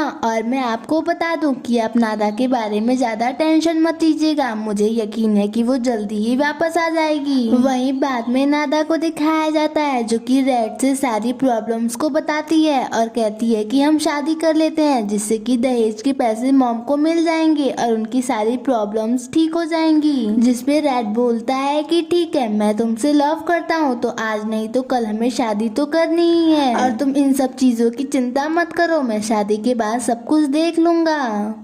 बट प्रॉब्लम ये थी कि रैट नादा से लव करता था और उसकी रियल आइडेंटिटी से ही शादी करना चाहता था, ना कि उस नादा से जो कि अभी काऊ बन के रह रही है। जिसपे उसके डैड बोलते हैं कि ठीक है तुम शादी कर लो, लेकिन मैरिज सर्टिफिकेट पे तुम साइन मत करना, बिकॉज नेम इज एवरीथिंग। वहीं रैट भी समझ जाता है कि उसके डैड क्या कहना चाहते हैं और उसे एक आइडिया भी आ जाता है। तो यही बात करने के लिए वो मिसेस वादी के पास पहुँच जाता है और उन्हें बताता है कि मैं शादी तो करूंगा, लेकिन उस सर्टिफिकेट पे साइन नहीं करूंगा। हाँ, लेकिन मैं आपके लोन्स वगैरह जरूर चुकवा दूंगा, जिससे कि मिसेस वादी खुश हो जाती हैं क्योंकि उन्हें यही तो चाहिए था और वो रैट की इस कंडीशन को मान लेती हैं। वहीं डिन और क्वान को दिखाया जाता है जहाँ पे डिन क्वान से बोलता है कि मुझे लगता है कि नादा ही काऊ है। उन दोनों के एक जैसा बिहेव करने का रीजन कोई मिरेकल तो बिल्कुल भी नहीं हो सकता है। मैंने प्लास्टिक सर्जन डॉक्टर से बात भी की है और उन्होंने बताया कि अगर डॉक्टर सर्जरी करते हैं तो ये सब पॉसिबल हो सकता है, और मुझे शक है कि तुम्हारे डैड ने ये सर्जरी की है। जिसपे कि क्वान बोलती है कि तुम मेरे डैड को ये सब मत बोलो, वो कभी भी ऐसा नहीं कर सकते हैं। जिसपे कि डिन बोलता है कि ठीक है फिर तुम मुझे प्रूफ करके दिखाओ, अगर तुमने एक भी ऐसे प्रूफ ला के मुझे दे दिए जिससे कि ये साबित होता हो कि तुम्हारे डैड ने नादा की सर्जरी नहीं की है, तो मैं मान जाऊंगा कि तुम बिल्कुल ही सही हो और मैं गलत था। जिसपे कि वो बोलती है कि ठीक है मुझे मंजूर है, मैं ये प्रूफ कर ही दूंगी कि मेरे डैड इनोसेंट हैं। बाद में क्वान को दिखाया जाता है जो कि अपने डैड के कंप्यूटर में फाइल्स वगैरह चेक कर रही थी, जहां बहुत ढूंढने के बाद उसे एक फाइल मिल ही जाती है और जब वो फाइल खोलती है तो देखती है कि नादा की सर्जरी के सारे डिटेल्स वहाँ पे लिखे हुए थे, यहाँ तक कि उसकी नोज और ईयर वाले एरिया को हाईलाइट किया गया था, जिससे कि उसे यकीन ही नहीं होता है कि उसके डैड ऐसा कुछ कर सकते हैं और उसे डिन की बातों पे भी यकीन होने लगता है। वहीं उस डॉक्टर को दिखाया दिखाया जाता है जो कि बहुत ज्यादा ही परेशान थे। जब से उन्होंने नादा को देखा था वो समझ नहीं पा रहे थे कि कैसे ये हो सकता है। जब ये काऊ का ट्रीटमेंट इतने दिनों से यहाँ पे कर रहे हैं और वो कोमा में पड़ी हुई है तो उसकी जैसी ही लड़की बाहर कैसे घूम सकती है। और जब वो थोड़ा बहुत रिसर्च करते हैं तो उन्हें पता चल जाता है कि उस गर्ल को काऊ की जगह पे रिप्लेस किया गया है, जिससे कि ये और भी ज्यादा परेशान हो जाते हैं। नेक्स्ट मॉर्निंग का सीन दिखाया जाता है जहाँ काऊ को होश आता है और वो रैट के बारे में पूछ रही होती है, जिसपे कि डॉक्टर बोलते हैं कि हम जल्दी ही उससे मिलने चलेंगे। अब डॉक्टर तो उसे ये बता नहीं सकते थे कि उसकी जगह पे किसी और गर्ल को रख दिया गया है और उसे रिप्लेस कर दिया गया है। वहीं रैट को दिखाया जाता है जो कि उस डॉक्टर की फोटो देख रहा था। उसे उस डॉक्टर पे शक तो हो ही गया था। बाद में वो हॉस्पिटल जाता है जहाँ वो पिच को देखता है और उसे पिच को देख के वहाँ पे बिल्कुल भी अच्छा नहीं लगता है। उसके बाद वो चला जाता है तो मिसेस वादी उसके पास आती हैं और कहती हैं कि इसीलिए मैं कह रही थी कि तुम जल्दी से जल्दी काऊ से शादी कर लो, क्योंकि क्या पता फिर से उसका हार्ट चेंज हो जाए। जिसपे कि वो बोलता है कि आप मेरी चिंता मत करिए, ये वाली काऊ मुझे कभी भी हर्ट नहीं करेगी। बाद में रैट देखता है कि पिच नादा के पास आ गया था और उसे अपनी प्यारी प्यारी बातों में फंसाने की कोशिश कर रहा था। बट नादा उससे बोलती है कि मुझे ये तो नहीं मालूम कि पास्ट में हमारे बीच में क्या था, लेकिन अभी मैं सिर्फ और सिर्फ रैट से लव करती हूँ और मुझे तुम में कोई भी इंटरेस्ट नहीं है, तो तुम मुझसे दूर रहो तो अच्छा रहेगा। वहीं रैट भी उसकी बात सुन के खुश हो जाता है। उसके बाद वो दोनों ही वहाँ से जाने लगते हैं। वहीं उन दोनों की पिक्चर कोई क्लिक कर रहा था जो कि और कोई नहीं बल्कि वही डॉक्टर था। वो बस बहुत ज्यादा ही क्यूरियस थे कि कैसे दो काऊ आ सकती हैं, जिस वजह से वो उन दोनों को ही फॉलो कर रहे थे। लेकिन नादा अचानक से उस डॉक्टर को देख लेती है और रैट को बताती है कि वो आदमी जो कि हमें जू में मिला था वो हमें फॉलो कर रहा है। रैट चेक करने जाता है जहाँ वो डॉक्टर को भागते हुए देख लेता है और उसे जो थोड़ा बहुत शक था वो यकीन में बदल जाता है कि ये डॉक्टर जरूरी काऊ के बारे में कुछ जानता है। बाद में रैट और नादा जब घर पे आते हैं तो रैट नादा के फोन में जीपीएस ट्रैकर इंस्टॉल कर देता है और उसे अपने फोन से कनेक्ट कर लेता है। और वो ये सब इसलिए कर रहा था जिससे कि अगर फ्यूचर में कभी भी नादा को प्रॉब्लम हो तो वो उसके पास आ सके। वहीं मिस्टर थन को दिखाया जाता है जिनके नाम पे अब 3 में से 2 शेयर हो चुके थे, क्योंकि मिसेस वादी उन्हें सही टाइम पे पैसे नहीं दे पाई थी और उनका इंटरेस्ट भी इतना ज्यादा हाई था। मिस्टर थन की जो वाइफ थी रिया वो अपना नाम भी उस हॉस्पिटल के नाम से जोड़ लेती है, जिससे कि मिसेस वादी को बहुत गुस्सा आ रहा था। वहीं क्वान को दिखाया जाता है जो कि अपने डैड से पूछती है कि आपने नादा की कैसी सर्जरी की थी, जिससे कि वो घबरा जाते हैं और उसकी बातों को टालने लगते हैं, जिस वजह से उसे बहुत बुरा लगता है क्योंकि वो जान जाती है कि उसके डैड उसे टालने की कोशिश कर रहे हैं। और उसे ये भी समझ में आ गया था कि उसके डैड ने वो सर्जरी जरूर से ही की होगी, लेकिन उसे बहुत हर्ट हुआ था क्योंकि वो अपने डैड को बहुत अच्छा डॉक्टर मानती थी और उनसे ये एक्सपेक्ट नहीं कर रही थी कि वो ऐसा कुछ भी कर सकते हैं। वहीं रैट और काऊ को दिखाया जाता है जहाँ रैट उसे एक प्लेस पे लेके आया होता है। अब वो काऊ से नहीं बल्कि नादा से लव करता था और उसी के साथ रहना चाहता था, जहाँ उन दोनों के ही स्वीट मोमेंट्स को दिखाया जाता है।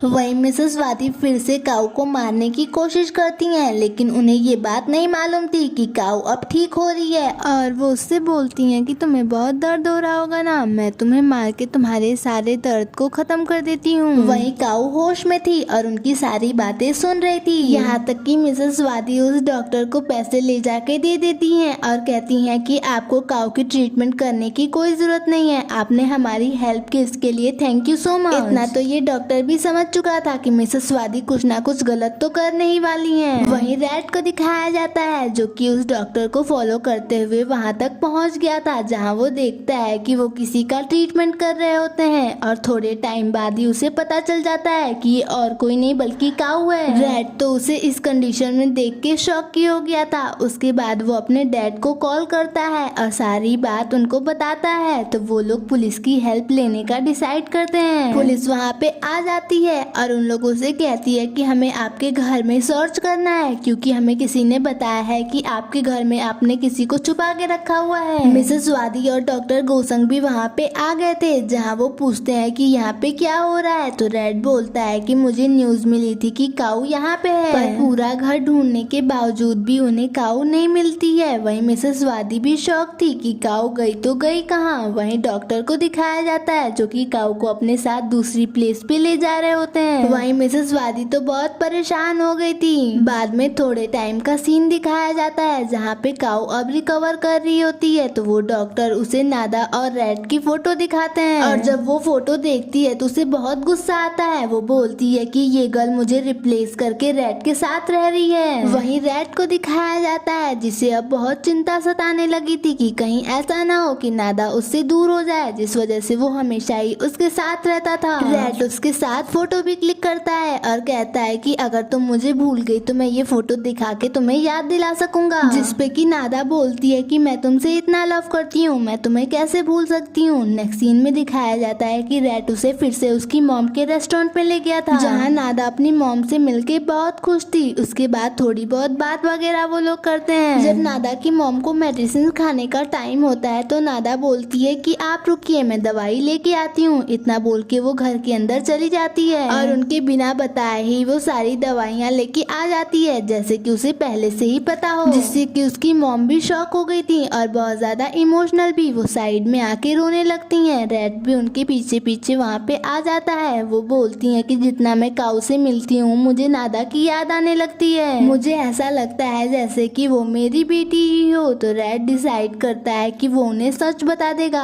और उन्हें जब वो सच बताने ही जा रहा था तभी डिन वहाँ पे आ जाता है। तो रैट उनको सच्चाई नहीं बताता है क्योंकि वो डिन से बहुत ज्यादा जेलस था। उसे पता था कि अगर डिन को पता चल गया कि ये नादा है तो वो उससे उसको दूर कर देगा। वहीं उस डॉक्टर को दिखाया जाता है जो कि रैट के पास एक एनवलप भेजता है जिसमें लिखा हुआ था कि काऊ बिल्कुल ही ठीक है और उसकी कुछ फोटोज वगैरह भी थी, जिसे देख के रैट शॉक हो जाता है। वहीं काऊ को दिखाया जाता है जो कि बहुत ज्यादा ही गुस्सा थी कि कोई गर्ल उसे कैसे रिप्लेस कर सकती है, जिस वजह से ज्यादा मेहनत करके वो अपने आप को ठीक करने में लगी हुई थी। वहीं नादा की मॉम डिन से बोलती है कि मैं 100% श्योर हूँ कि वो काऊ नहीं बल्कि अपनी नादा ही है, क्योंकि नादा ही एक थी जो कि मेरी हेल्थ को लेके इतना ज्यादा वरिड रहा करती थी, ना कि कोई और। जिसपे कि वो बोलता है कि हाँ मुझे भी लगता है कि वो नादा ही है। रैट को दिखाया जाता है जो कि नादा के साथ अपने कुछ स्वीट मोमेंट्स को बिता रहा होता है क्योंकि उसे डर होता है कि कहीं ऐसा ना हो कि नादा उससे दूर हो जाए। नेक्स्ट सीन में दिखाया जाता है कि सभी लोग फिर से नादा से बोलने लगे थे कि तुम काऊ नहीं हो बल्कि नादा हो, जिसपे कि रैट गुस्से में आने लगता है। लेकिन उसकी मॉम भी बोलती है कि मुझे भी ऐसा लगता है कि ये नादा है, जिसपे कि नादा भी अब उसे क्वेश्चंस करने लगती है कि प्लीज तुम मुझे सच बताओ कि मैं काऊ हूँ कि नादा, जिसपे कि रैट कुछ भी नहीं बोल पाता है। बाद में उससे बोलता है कि मुझे थोड़ा सा टाइम दे दो, मैं तुम्हें सच जरूर बता दूंगा। तभी उसकी नजर उस डॉक्टर पे जाती है तो वो उसे फॉलो करने लगता है, लेकिन अचानक से वो डॉक्टर गायब हो जाता है। रैट अपनी कार से बाहर निकल के उस डॉक्टर को ढूंढने लगता है। वहीं काऊ भी रैट को देख लेती है क्योंकि वो उसके घर के सामने ही थे। वहीं काऊ जब नादा को देखती है तो उसे और भी ज्यादा गुस्सा आने लगता है और वो उसके पास आने लगती है। वहीं नादा भी उसे देख लेती है और वो दोनों ही एक दूसरे को देख के बहुत ज्यादा ही शॉक थे। काऊ का तो प्लान था कि वो नादा से बहुत सारा झगड़ा करे, लेकिन डॉक्टर जॉन वहाँ पे आ जाते हैं और उसे घींचते हुए अपने साथ वहाँ से ले जाते हैं। वहीं नादा की तो हालत ही खराब हो चुकी थी अपने डुप्लीकेट को देख के। उसके बाद रैट उसके पास आता है लेकिन वो उसे कुछ भी नहीं बताती है। उसके बाद नादा घर पे आ जाती है और सभी बातों को सोचने लगती है, जहाँ सभी उसकी आइडेंटिटी को लेके उसके ऊपर डाउट कर रहे होते हैं और अब उसे भी अपनी आइडेंटिटी पे डाउट होने लगा था।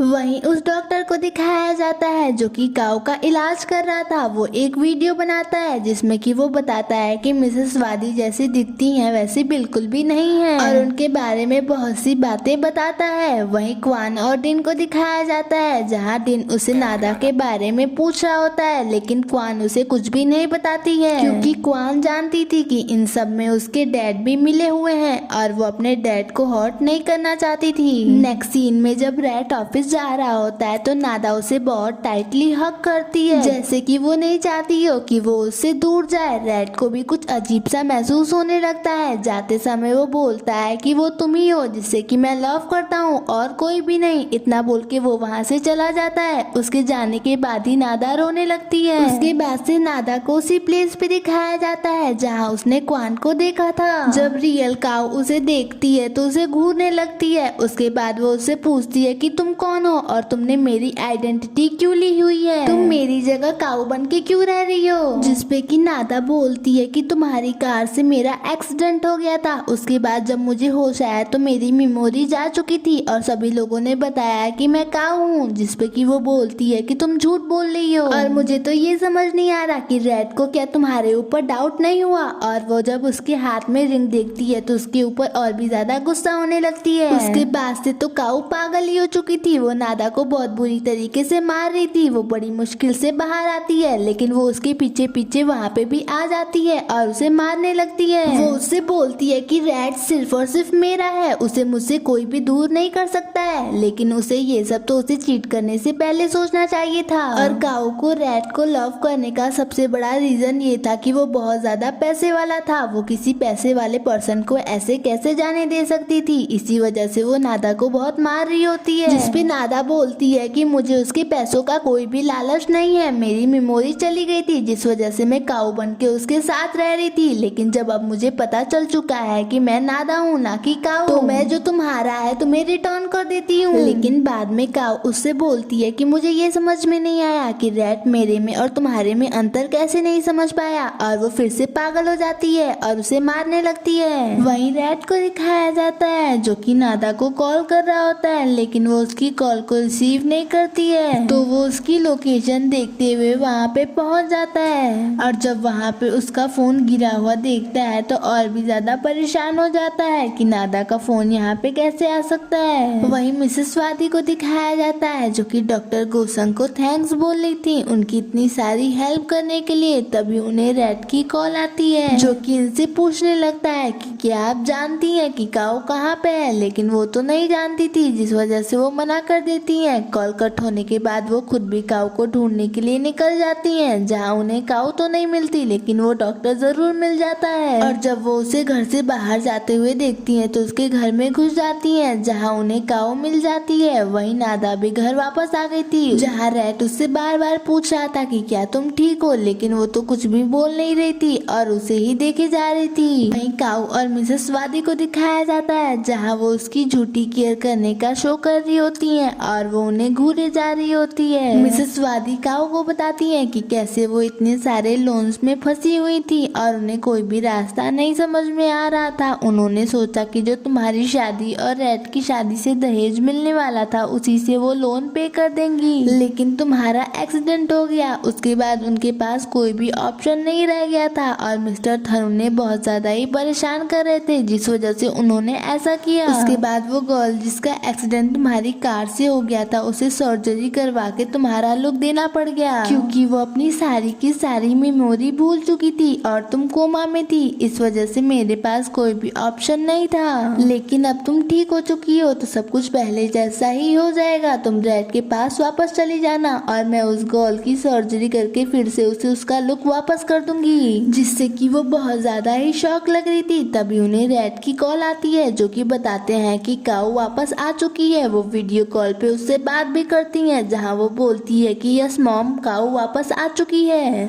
और रियलिटी ये थी कि मिसेस स्वाति जिससे इतनी देर से बात कर रही थी वो नादा थी और रियल काऊ रेड के पास थी। वहीं मिसेस स्वाति भी समझ गई थी कि वो उनकी रियल बेटी काऊ है। वहीं फ्लैशबैक दिखाया जाता है जहाँ काऊ ने नादा को एक इंजेक्शन लगाया था और उसकी जगह अपने आप को रिप्लेस कर लिया था। वहीं नादा जिसको रियलिटी पता चल चुकी थी वो बहुत ज्यादा ही गुस्से में थी। वहीं उससे ज्यादा गुस्से में तो मिसेस स्वाति थी और वो शॉक भी थी कि काऊ ने ये सब कैसे कर दिया। वहीं नादा जो कि सारी रियलिटी जान चुकी थी, मिसेस स्वाति उसे ऐसे ही नहीं छोड़ने वाली थी जिस वजह से वो उसे अपने साथ ले जा रही होती है। वहीं वो डॉक्टर उन्हें ले जाते हुए देख लेता है और अपनी कार से उनको फॉलो करने लगता है। वहीं रैट और काऊ को दिखाया जाता है जहाँ रैट उससे पूछता है कि तुम इतनी देर कहाँ थी और कहाँ पे गायब हो गई थी, लेकिन वो कुछ भी आंसर नहीं करती है और उसे रूम से बाहर कर देती है जिससे कि उसे भी थोड़ी सी वियर्ड वाली फीलिंग आने लगती है। वहीं मिसेस स्वाति को दिखाया जाता है जो कि नादा को उसी जगह पे लेते आई थी जहाँ पे पहले काऊ रखी हुई थी और उसे नींद और डिप्रेशन का एक इंजेक्शन लगाती हैं। उसके बाद से वो वहाँ से बड़ा सा लॉक लगा के चली जाती हैं। वहीं डॉक्टर जॉन जो कि वहाँ पे आ चुके थे जैसे तैसे करके वहाँ पे घुस जाते हैं, लेकिन मिसेस स्वाति तो वहाँ से गई ही नहीं थी जो कि अपनी बातों में उन्हें बहला के उनके ऊपर अटैक कर देती हैं और और उस डॉक्टर की डेथ हो जाती है। वहीं नादा भी ये सब देख रही होती है, जो कि बहुत डर जाती है। बाद में मिसेस स्वाति डॉक्टर गोसंग से कहती है कि गलती से मुझसे मर्डर हो गया है और जेल में तो मैं बिल्कुल भी नहीं जाना चाहती, इसलिए प्लीज तुम मेरी हेल्प करो। वहीं डॉक्टर गोसंग भी बहुत ज्यादा शॉक हो चुके थे और डॉक्टर गोसंग को ना चाहते हुए भी उनकी हेल्प करवानी पड़ जाती है, जहाँ वो उस डॉक्टर की बॉडी को मगरमच्छों को खिला देते हैं। रैट और काऊ को दिखाया जाता है, जहाँ काऊ पूरी तरीके से चेंज हो चुकी थी। वो देर तक सोती थी और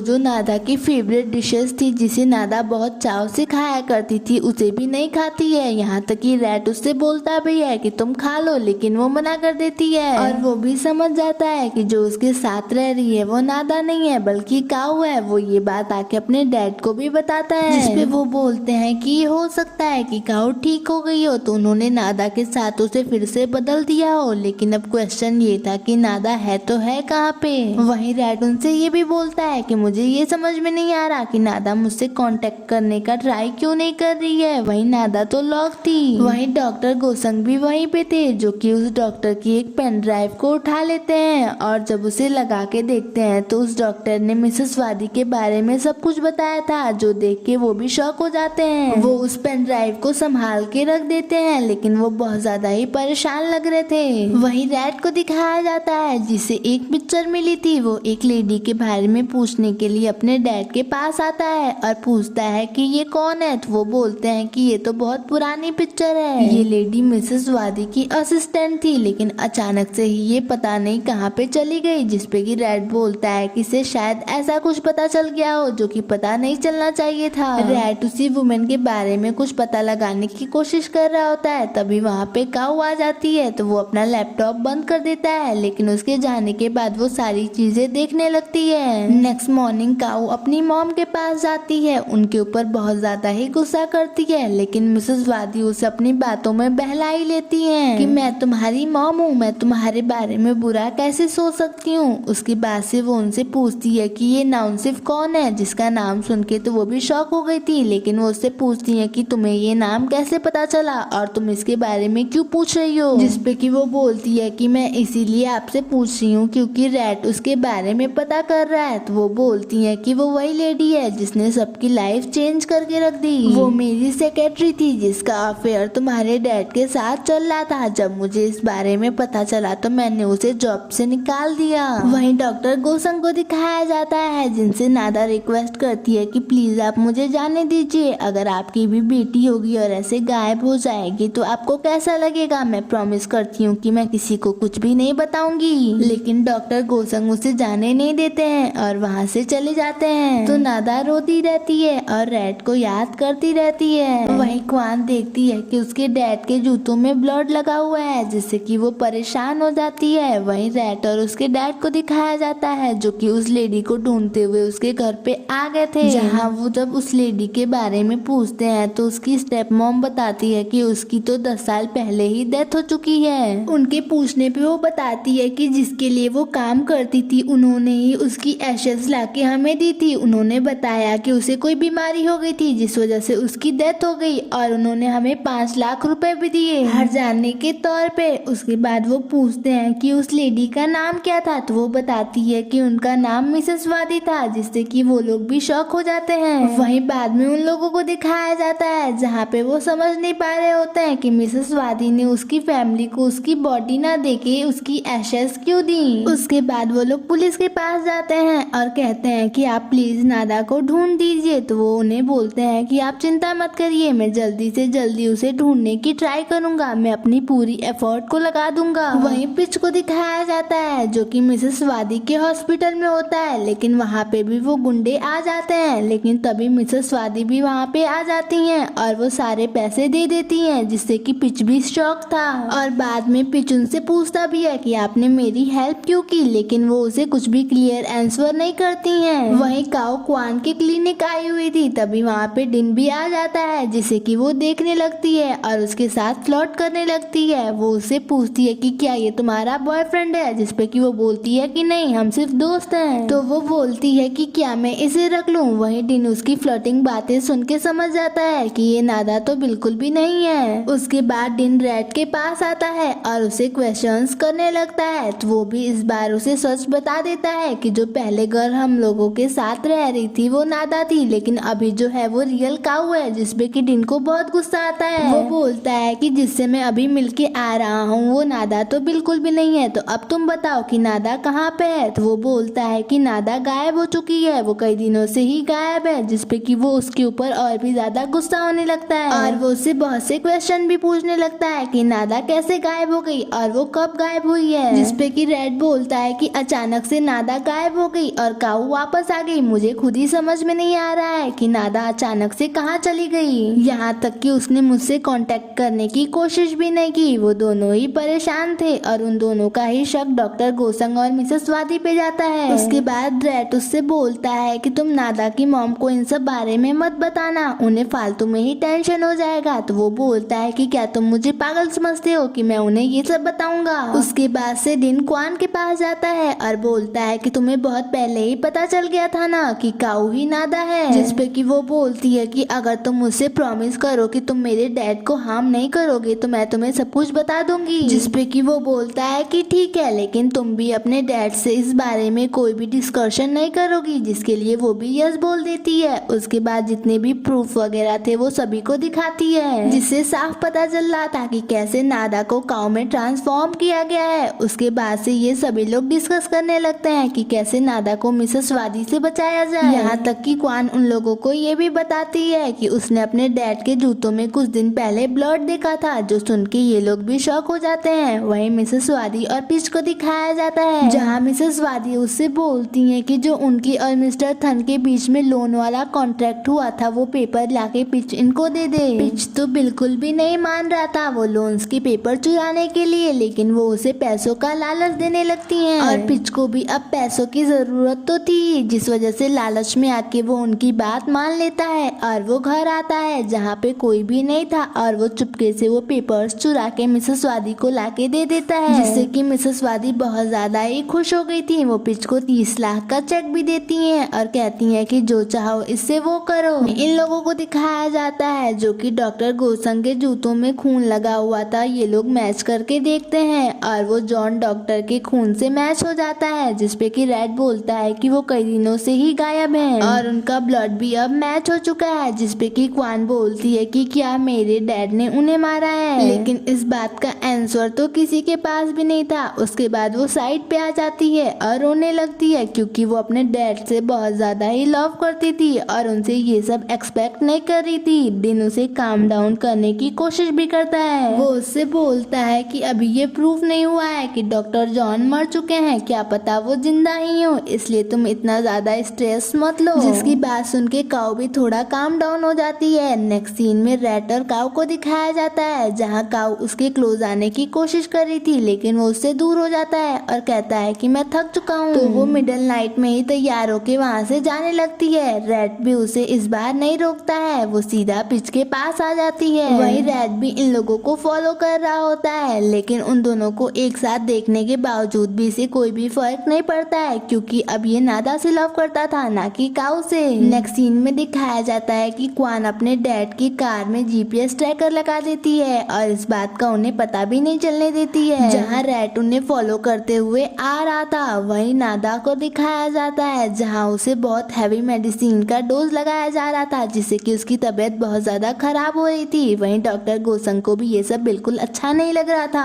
और वो उनसे बोलते भी हैं कि तुम कब तक इसे ऐसे ही लॉक करके रखने वाली हो। तो वो बोलती हैं कि तब तक जब तक कि काऊ और रेड की शादी नहीं हो जाती और मुझे वो दहेज वाले पैसे नहीं मिल जाते। जिसपे कि वो बोलते हैं कि मैं होप करता हूँ कि तुम इसे इन सब चीजों के बाद छोड़ दोगी, ना कि उस डॉक्टर की तरह तुम इसे भी ठिकाने लगा दोगी कहीं। उसके बाद वो भी वहाँ से चले जाते हैं, लेकिन मिसेस वादी को देख के साफ पता चल रहा था कि वो नादा को इतनी आसानी से तो छोड़ने वाली थी नहीं। वहीं रैट और उसके डैड को दिखाया जाता है, जो कि डॉक्टर गोसंग को फॉलो करते हुए वहाँ पे आ चुके थे और वो लोग देखते हैं कि यहाँ पे बहुत ज्यादा ही टाइट सिक्योरिटी है, जिस वजह से वो लोग कंफर्म हो जाते हैं कि नादा यहीं पे है। रैट को तो बहुत ज्यादा गुस्सा आ रहा था, लेकिन उसके डैड बोलते हैं कि तुम काम डाउन रहो, हमारा कोई भी गलत डिसीजन नादा को हर्ट कर सकता है। इस टाइम इम्पोर्टेंट ये है कि हम नादा को सही सलामत बचा के लाएं और इसके लिए हमें अच्छे से प्लानिंग करनी होगी। और उसके बाद ये लोग वापस आ जाते हैं। ये लोग बहुत ज्यादा ही सोचते हैं कि क्या क्या किया जाए। उसके बाद इसके डैड के पास एक आइडिया आता है जो कि बोलते हैं कि तुम दोनों शादी कर लो जिससे कि इन लोगों का माइंड डाइवर्ट हो जाएगा। तो रेड काऊ के पास आता है और उसे सीधा शादी की बात कर देता है कि अब हमें शादी कर लेनी चाहिए, जिसपे कि वो बोलती है कि क्या सच में। तो वो बोलता है कि हाँ। उसके बाद से डिन और रेड दोनों ही एक बार फिर से नादा को देखने आते हैं, जहाँ पे नादा की ऐसी कंडीशन देख के दोनों को ही बहुत बुरा लग रहा था। लेकिन रेड को तो कुछ ज्यादा ही गुस्सा आने लगा था, वो बहुत ज्यादा गुस्सा कर रहा था और उसको इतना ज्यादा गुस्सा करते हुए डिन भी नोटिस कर लेता है। बाद में डिन क्वान से बोलता है कि मुझे लगता है कि रेड को सच में नादा से लव हो गया है। पहले मुझे लगता था कि वो इसीलिए नादा से लव करता है क्योंकि उसकी गर्लफ्रेंड का फेस नादा की तरह मिलता है, लेकिन मैं गलत था, वो सच में नादा से लव करता है। जिसपे कि क्वान बोलती है कि लव का क्या है, वो तो कभी भी किसी से हो सकता है। वहीं इन लोगों को मिसेस वादी के घर पे दिखाया जाता है, जहाँ पे रेड और काऊ की शादी की बातें चल रही थी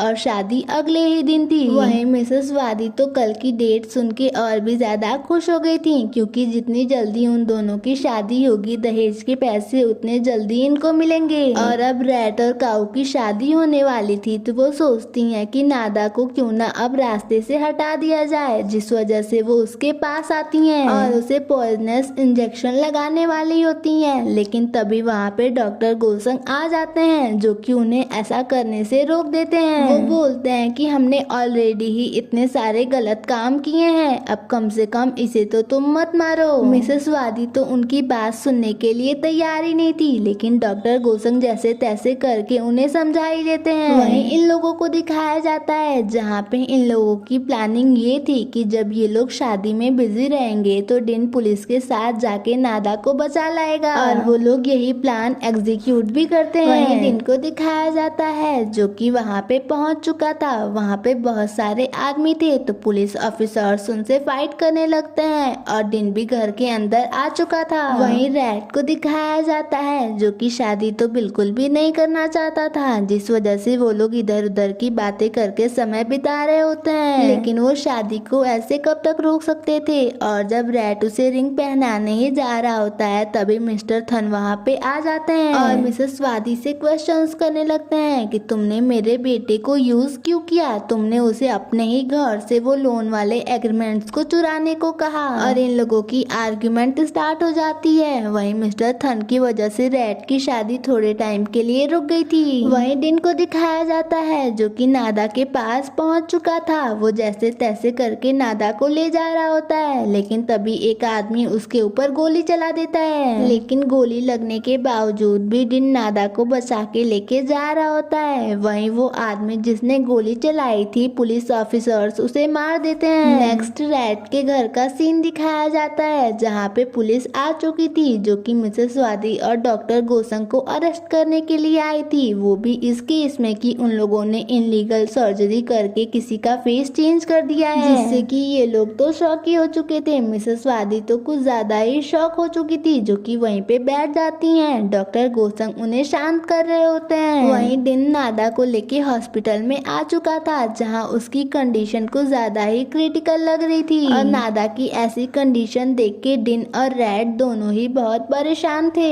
डॉक्टर बोलते हैं कि अभी तो नादा बिल्कुल ही ठीक है, लेकिन हमें उसे अभी भी अंडर ऑब्जर्वेशन रखना होगा।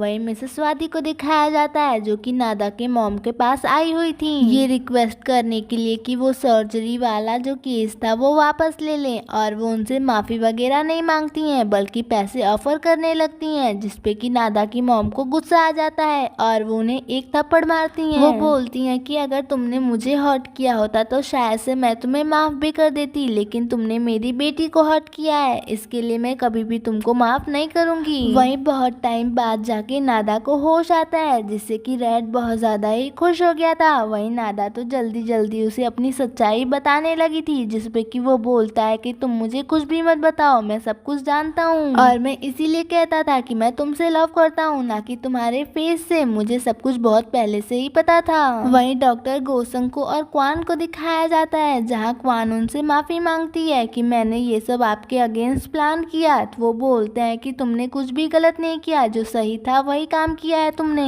वो उससे ये भी बोलते हैं कि मुझे पता है कि मैंने बहुत सी गलतियाँ की हैं, इसकी सजा तो मुझे मिलनी ही है। क्वान उनसे पूछती रहती है कि आपने कौन सी गलतियाँ की हैं, लेकिन वो उसे कुछ भी नहीं बताते हैं और इसका मतलब साफ था कि डॉक्टर गोसंग अभी बहुत कुछ जानते हैं। वहीं ये इनलीगली सर्जरी करने वाला मैटर बहुत बड़ा बन चुका था। बोर्ड मीटिंग में जब उनसे ये बात पूछी जाती है कि आपने किससे पूछ के ये सर्जरी की, तो वो सारा ब्लेम अपने ऊपर ले लेते हैं और मिसेस वादी को बिल्कुल ही इनोसेंट साबित कर देते हैं। वो बोलते हैं कि मैंने अकेले ही उस गर्ल की सर्जरी की और उसे इतना टॉर्चर किया। और जब वो लोग पूछते हैं कि क्या मिसेस वादी भी आपके साथ मिली हुई थी, तो वो साफ मना कर देते हैं, जिस वजह से इनका लाइसेंस कैंसिल कर दिया जाता है। लेकिन मिसेस वादी तो इतनी सेल्फिश थी कि उन्हें इस बात से कोई भी फर्क नहीं पड़ता था, लेकिन वो डॉक्टर गोसंग के सामने दुखी होने का नाटक करती रहती थी। वहीं नादा को दिखाया जाता है जिसकी मेमोरी वापस लाने के लिए एक ट्रीटमेंट स्टार्ट हो गई थी। उसके माइंड को शॉक देके उसकी मेमोरी वापस लाने की कोशिश हो रही थी और धीरे धीरे करके उसकी सारी मेमोरी वापस भी आ जाती है। नादा जब अपने मॉम को देखती है तो उन्हें जोर से हग कर लेती है और रोने लगती है, यहाँ तक कि वो डिन को भी पहचान लेती है। वो सभी लोग एक साथ हग करते हैं। वहीं रैट को दिखाया जाता है जो कि डर रहा था कि नादा उसे कहीं भूल ना जाए, लेकिन वो उसके पास आती है और बोलती है कि मैं तुम्हें कैसे भूल सकती हूँ, मैं तुमसे इतना ज्यादा लव करती हूँ, तो तुमने सोचा भी कैसे कि मैं तुम्हें भूल जाऊंगी। वहीं बाद में डॉक्टर गोसंग नादा के पास आते हैं और अपनी गलतियों के लिए उससे माफी मांगते हैं, जिसपे कि वो बोलती है कि अगर उस दिन आपने मिसेस वादी को नहीं रोका होता तो मैं शायद मर चुकी होती। थैंक यू सो मच कि आपने मेरी उस दिन जान बचाई। उसके बाद से रैट और डॉक्टर गोसंग को बात करते हुए दिखाया जाता है। रैट उनसे बोलता है कि मुझे पता है कि आपने ये सब अकेले नहीं किया है, आप मिसेस वादी का नाम सबको बता क्यों नहीं देते, जिसपे कि वो बोलते हैं कि कुछ ऐसी चीजें हैं जो कि मेरे साथ ही खत्म होनी चाहिए। इसका मतलब साफ था कि डॉक्टर गोसंग अभी बहुत सारे सीक्रेट्स जानते हैं। वहीं मिसेस वादी को दिखाया जाता है जिन्होंने थन के ऊपर मनी लॉन्ड्रिंग का केस कर दिया था, तो गुस्से में उसकी वाइफ वहाँ पे आती है और बोलती है कि तुमने ये सब क्यों किया, जिसपे कि वो इनोसेंट बनते हुए बोलती है कि तुम्हारे पास क्या प्रूफ है कि मैंने ये सब किया है। और इसी बात को लेके इन लोगों के बीच में झगड़ा होने लगता है, जहाँ मिसेस वादी उसे खूब मारती हैं क्योंकि ऑफ कोर्स वो बहुत ज्यादा ही एक्सपीरियंस थी इन सब चीजों में। वहीं नादा और काऊ को दिखाया जाता है जहाँ काऊ नादा से आर्गुमेंट कर रही थी कि तुमने मेरे बॉयफ्रेंड को चुरा लिया है, वो मुझसे लव करता था, तुम्हारा फेस मेरे जैसा है, इसी वजह से वो तुम्हारे साथ है। जिसपे कि वो बोलती है कि शायद से तुम्हें कोई गलत फहमी हुई है, तुम्हारा ब्रेकअप तो एक्सीडेंट से पहले ही हो गया था और वो मेरे फेस से नहीं बल्कि मुझसे लव करता है, तो ये गलत फहमी अपने दिमाग से निकाल दो। और वो अब मुझसे लव करता है और मेरा फियांसे भी है, जिससे कि काऊ को उसके ऊपर बहुत गुस्सा आता है। वहीं बाद में रैट बहुत ज्यादा ही खुश था। वो नादा से बोलता है कि मुझे बहुत अच्छा लगा कि पहली बार तुमने अपने लिए स्टैंड लिया है, और वो उसे क्लियर भी करता है कि मैं तुम्हारे फेस से नहीं बल्कि तुमसे लव करता हूँ। नेक्स्ट सीन में मिसेस वादी की असिस्टेंट को दिखाया जाता है जिससे उनके काले कामों के बारे में पता चल गया था, और जब मिसेस वादी को इस बारे में पता चलता है तो वो उसे भी मार देती हैं। और इस बात का इनको कोई भी अफसोस नहीं था, ये बात सारी जगह पे फैल गई थी। मीडिया इनसे क्वेश्चंस करने लगी थी, तो वो बोलती हैं कि मुझे बहुत अफसोस है कि मेरी सबसे अच्छी असिस्टेंट की डेथ हो गई। मुझे ये तो नहीं मालूम कि ये सब कैसे हुआ, लेकिन उसकी डेथ मेरे हॉस्पिटल में हुई है, जिस वजह से मैं सारी रिस्पॉन्सिबिलिटी लेने के लिए तैयार हूँ। वहीं रैट के डैड को और रैट को तो कुछ और ही मैटर लग रहा था। वहीं मिस्टर थन को दिखाया जाता है जिन्हें पॉलिटिकल पार्टी से निकाल दिया गया था क्योंकि उनके ऊपर केस चल रहा था, जिस वजह से वो बहुत ज्यादा ही गुस्से में थे और वो पिच के ऊपर भी गुस्सा करने लगते हैं। वो पिच से बोलते हैं कि तुम मेरे बेटे होने के बावजूद भी उस लेडी का साथ कैसे दे सकते हो, इससे अच्छा होता कि मेरा कोई बेटा ही नहीं होता। वहीं पिच को देख के साफ पता चल रहा था कि उसे अपनी गलती का रियलाइज हो चुका है। वहीं पिच को भी ऐसा लग रहा था कि उससे गलती तो हुई है, तो पिच गुस्से में मिसेस वादी के पास पहुंच जाता है। उसके पास गन भी थी। वो गुस्से में बोलने लगता है कि आपने ये सब क्यों किया, और वो उन्हें धमकाने लगता है। उसका इरादा गन चलाने का तो बिल्कुल भी नहीं था, लेकिन छीना झपटी में गन चल जाती है और मिसेस वादी को गोली लग जाती है, जिससे कि पिच की तो हालत ही खराब हो जाती है। नेक्स्ट सीन में दिखाया जाता है कि मिसेस वादी को हॉस्पिटल में एडमिट कर दिया गया था। डॉक्टर गोसंग डॉक्टर को बताते हैं कि उनका ब्लड ग्रुप ABRH नेगेटिव है, और डॉक्टर गोसंग की बात सुन के रैट के डैड शॉक हो जाते हैं। वो रैट से बोलते हैं कि मिसेस वादी का ब्लड ग्रुप तो भी पॉजिटिव पॉजिटिव था। काऊ की डिलीवरी के टाइम मैंने खुद उन्हें ब्लड डोनेट किया था और अब उन्हें डाउट होने लगा था कि ये जो वुमेन है वो सच में मिसेस वादी है भी या नहीं। वही नादा और डिन को दिखाया जाता है जहाँ नादा उसे सब कुछ क्लियर कर रही होती है। वो बोलती है कि मैं रेड से लव करती हूँ, तो वो बोलता है कि मुझे ये बात पता है, लेकिन तुम ये बात कभी भी मत भूलना कि तुम्हारा एक बड़ा भाई भी है जो कि तुमसे हमेशा ही लव करता रहेगा। वहीं मिसेस वादी का भी ऑपरेशन हो चुका था और वो अब सेफ थी। वहीं रेड को नादा बताती है कि मैंने खुद अपनी आंखों से देखा था कि कैसे मिसेस वादी ने उस डॉक्टर को मार दिया। वो बहुत ज्यादा ही खतरनाक लेडी है। वहीं नेक्स्ट सीन में दिखाया जाता है कि डॉक्टर गोसंग के जू में एक स्कल मिलता है, जिस वजह से पुलिस वहाँ पे अपनी छानबीन स्टार्ट कर देती है और वहाँ पे बहुत सारी बोन और एक स्कल मिलता है। डीएनए टेस्ट से ये कंफर्म हो जाता है कि वो स्कल उस डॉक्टर का ही था, लेकिन वो बोन्स 15 से 20 साल पुरानी थी जो कि किसी लेडी की थी जिसकी एज 30 साल थी। वहीं डॉक्टर गोसंग को पुलिस पकड़ के ले जाती है क्योंकि वो जू उन्हीं का था और जब उनसे पूछा जाता है कि क्या डॉक्टर गोसंग को आपने मारा है, तो वो एक्सेप्ट कर लेते हैं कि हाँ मैंने ही उन्हें मारा है और ये सब करते समय मैं अकेला था, मेरे साथ कोई भी नहीं था। उसके बाद से पुलिस सबसे स्टेटमेंट लेती है जहाँ क्वान बोलती है कि मेरे डैड एक डॉक्टर हैं और एक डॉक्टर कभी भी किसी को नहीं मार सकता है। वहीं रेड भी उनके फेवर में ही आंसर करता है कि वो बहुत अच्छे डॉक्टर हैं, वो कभी किसी को नहीं मार सकते हैं। और जब मिसेस वादी से पूछा जाता है तो वो बोलती हैं कि मुझे नहीं मालूम कि वहाँ पे क्या हुआ था, लेकिन डॉक्टर बहुत अच्छे इंसान हैं। वहीं क्वान तो अपने डैड की ऐसी कंडीशन देख के बहुत ज्यादा ही दुखी थी। नेक्स्ट सीन में दिखाया जाता है कि रेड के डैड को पुलिस ऑफिसर्स की कॉल आती है और पुलिस ऑफिसर्स उन्हें बता देते हैं कि ये 100% श्योर हो चुका है कि जो बोन्स मिली हैं वो कोई 30 साल की औरत की हैं जिसकी मौत 15 साल पहले हुई है। तो अब ये लोग सोच में पड़ गए थे। वो लोग सोचते हैं कि शायद से हो सकता है कि वो काऊ की रियल मॉम हो।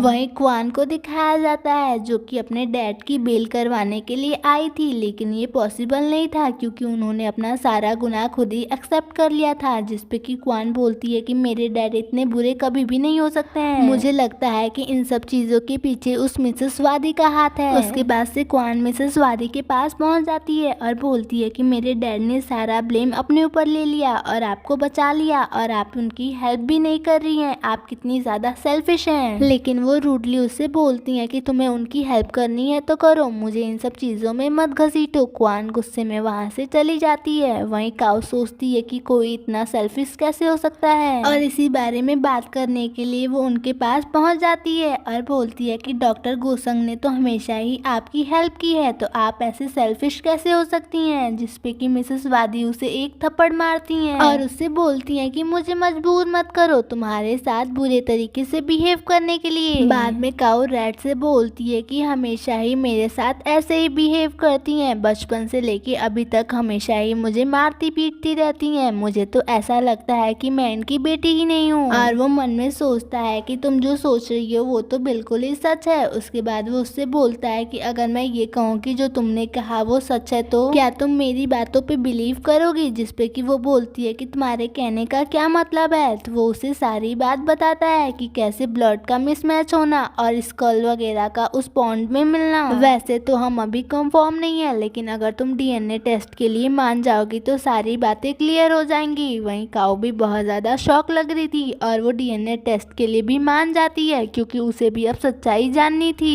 नेक्स्ट सीन में रेड को दिखाया जाता है जो कि लाबेल इंस्टीट्यूशन का सारा रिकॉर्ड निकालने को बोल रहा था। लाबेल इंस्टीट्यूशन मिसेस वादी का हॉस्पिटल था। वो बोलता है कि 15 साल का जितना भी रिकॉर्ड है तुम सारा का सारा रिकॉर्ड लेके आओ, जो कि मिसेस वादी और डॉक्टर गोसंग के क्लोज थे। वहीं डिन क्वान के पास आया था जो कि खाना वगैरह लेके आया था। वो उससे बोलता है कि तुम्हें नहा लेना चाहिए, तुम्हारे शरीर से बदबू आ रही है और वो ये सब इसीलिए बोल रहा था जिस वजह से वो क्वान का मूड लाइट कर सके। उसके बाद से वो उसे खाना वगैरह भी सर्व करता है और उससे बोलता है कि तुम स्माइल करते हुए बहुत अच्छी लगती हो। वो बोलती है कि मुझे लगा था कि तुम नादा की बातों से दुखी होगे, लेकिन तुम तो बिल्कुल ही हैप्पी हो। जिसपे कि वो बोलता है कि बचपन में ही मेरे मॉम एंड डैड की डेथ हो गई थी, कॉलेज में मैं नादा से मिला और उसके क्लोज आने लगा, हम लोगों की दोस्ती हो गई और मुझे फैमिली जैसा फील होने लगा। मुझे लगने लगा कि मैं नादा के सबसे क्लोज हूँ और मैं उससे लव करता हूँ, लेकिन ये सच्चाई नहीं थी। क्लोज होने का मतलब ये नहीं कि हम किसी से लव करते हैं, लव का मतलब तो कुछ ज्यादा ही बड़ा होता है।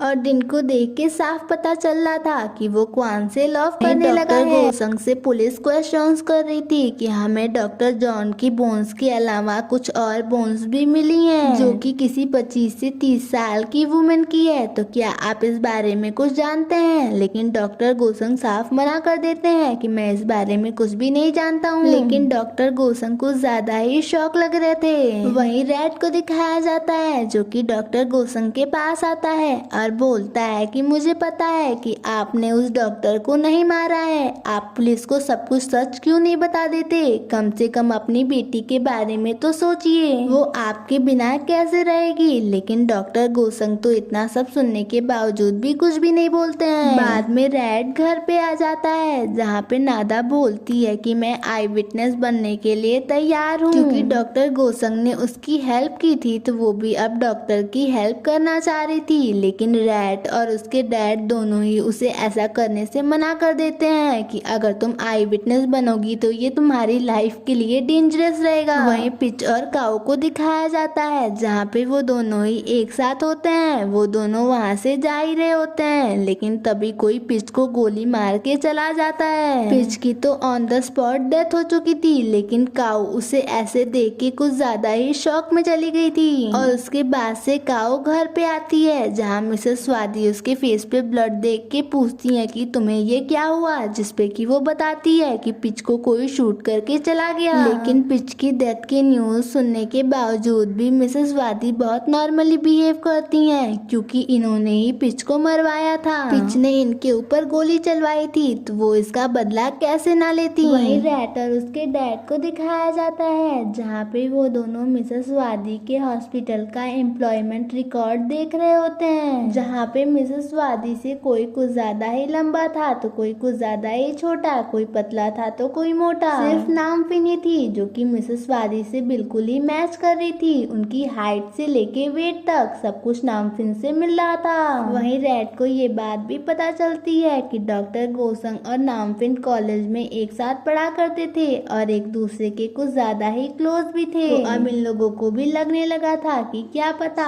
प्रेजेंट की मिसेस वादी ही नामफिन हो। उसके बाद से रैट के डैड डॉक्टर गोसंग से मिलने जाते हैं जहाँ वो अपने बच्चों की फोटो दिखाते हुए बोलते हैं कि तुम्हारी वाइफ और मेरी वाइफ की एक साथ ही डेथ हो गई थी। तब मिसेस वादी ने सभी बच्चों को कितने अच्छे से संभाला था। वो बहुत ज्यादा काइंड लेडी थी, लेकिन इस टाइम की मिसेस वादी तो बिल्कुल ही डिफरेंट है। लेकिन डॉक्टर गोसंग तो बिना कुछ बोले वहाँ से चले जाते हैं, लेकिन उन्हें बहुत ज्यादा ही रिग्रेट हो रहा था। वहीं मिस्टर थर्न को मिसेस वादी के पास दिखाया जाता है जहाँ पे वो कुछ ज्यादा ही गुस्से में थे, क्योंकि उनका बेटा जो मर गया था, जिस वजह से वो गुस्से में मिसेस वादी का गला दबाने लगते हैं और उन्हें मारने की कोशिश करने लगते हैं। लेकिन तभी रैट वहाँ पे आ जाता है और जैसे तैसे करके उनका गला छुड़ाता है। उसके बाद से मिस्टर थन और उन लोगों को बाहर दिखाया जाता है। वो बोलते हैं कि तुम गलत औरत का साथ दे रहे हो, वो बहुत सीधी सादी दिखती है लेकिन वैसी बिल्कुल भी नहीं है, वो बहुत ज्यादा ही डेंजरस है और उसका साथ दे के तुम लोग अपना ही नुकसान कर रहे हो। वहीं मिसेस वादी तो ये सिटी छोड़ के भागने की तैयारी में थी, जो कि अपने सारे शेयर्स को बेच रही थी। वहीं बाद में क्वान डॉक्टर गोसंग से मिलने आती है जो कि कुछ ज्यादा ही दुखी थी और उनसे रिक्वेस्ट भी करती है कि आप पुलिस को सब कुछ सच सच बता दीजिए, लेकिन डॉक्टर गोसंग उसकी भी बात नहीं मानते हैं। क्वान बहुत ज्यादा दुखी थी जो कि खूब रोने लगती है, लेकिन दिन वहाँ पे था उसे संभालने के लिए। वहीं रैट के डैड और रैट डॉक्टर गोसंग से मिलने आते हैं जहाँ पे वो सभी मरे हुए लोगों की पिक्चर्स दिखाते हुए बोलते हैं कि देखो इन्हें मिसेस वादी ने मारा है। और वो बोलते हैं कि क्या इन सब चीजों के बावजूद भी तुम उसी का साथ दोगे। और वो लोग उन्हें उस बोन्स की पिक्चर्स भी दिखाते हैं जो कि उनके जू से मिली थी और किसी लेडी की थी। वो पिक्चर देख के डॉक्टर गोसंग की तबीयत खराब होने लगती है। वही क्वान को इतना ज्यादा सैड देख के नादा उससे बोलती है कि तुम्हारे डैड ने उस डॉक्टर को नहीं मारा था बल्कि मिसेस वादी ने मारा था, मैंने खुद अपनी आंखों से उन्हें मारते हुए देखा था। वो बहुत ज्यादा ही खतरनाक वुमेन है। और ये बात जान के ये लोग कुछ ज्यादा ही शॉक थे और उनकी आइडेंटिटी भी झूठी है। जो बात जान के ये लोग भी शॉक हो जाते हैं। वो उन्हें सारी बात बताती है जो कि रैट ने उसे बताई थी और ये बात जान के ये लोग कुछ ज्यादा ही शॉक थे।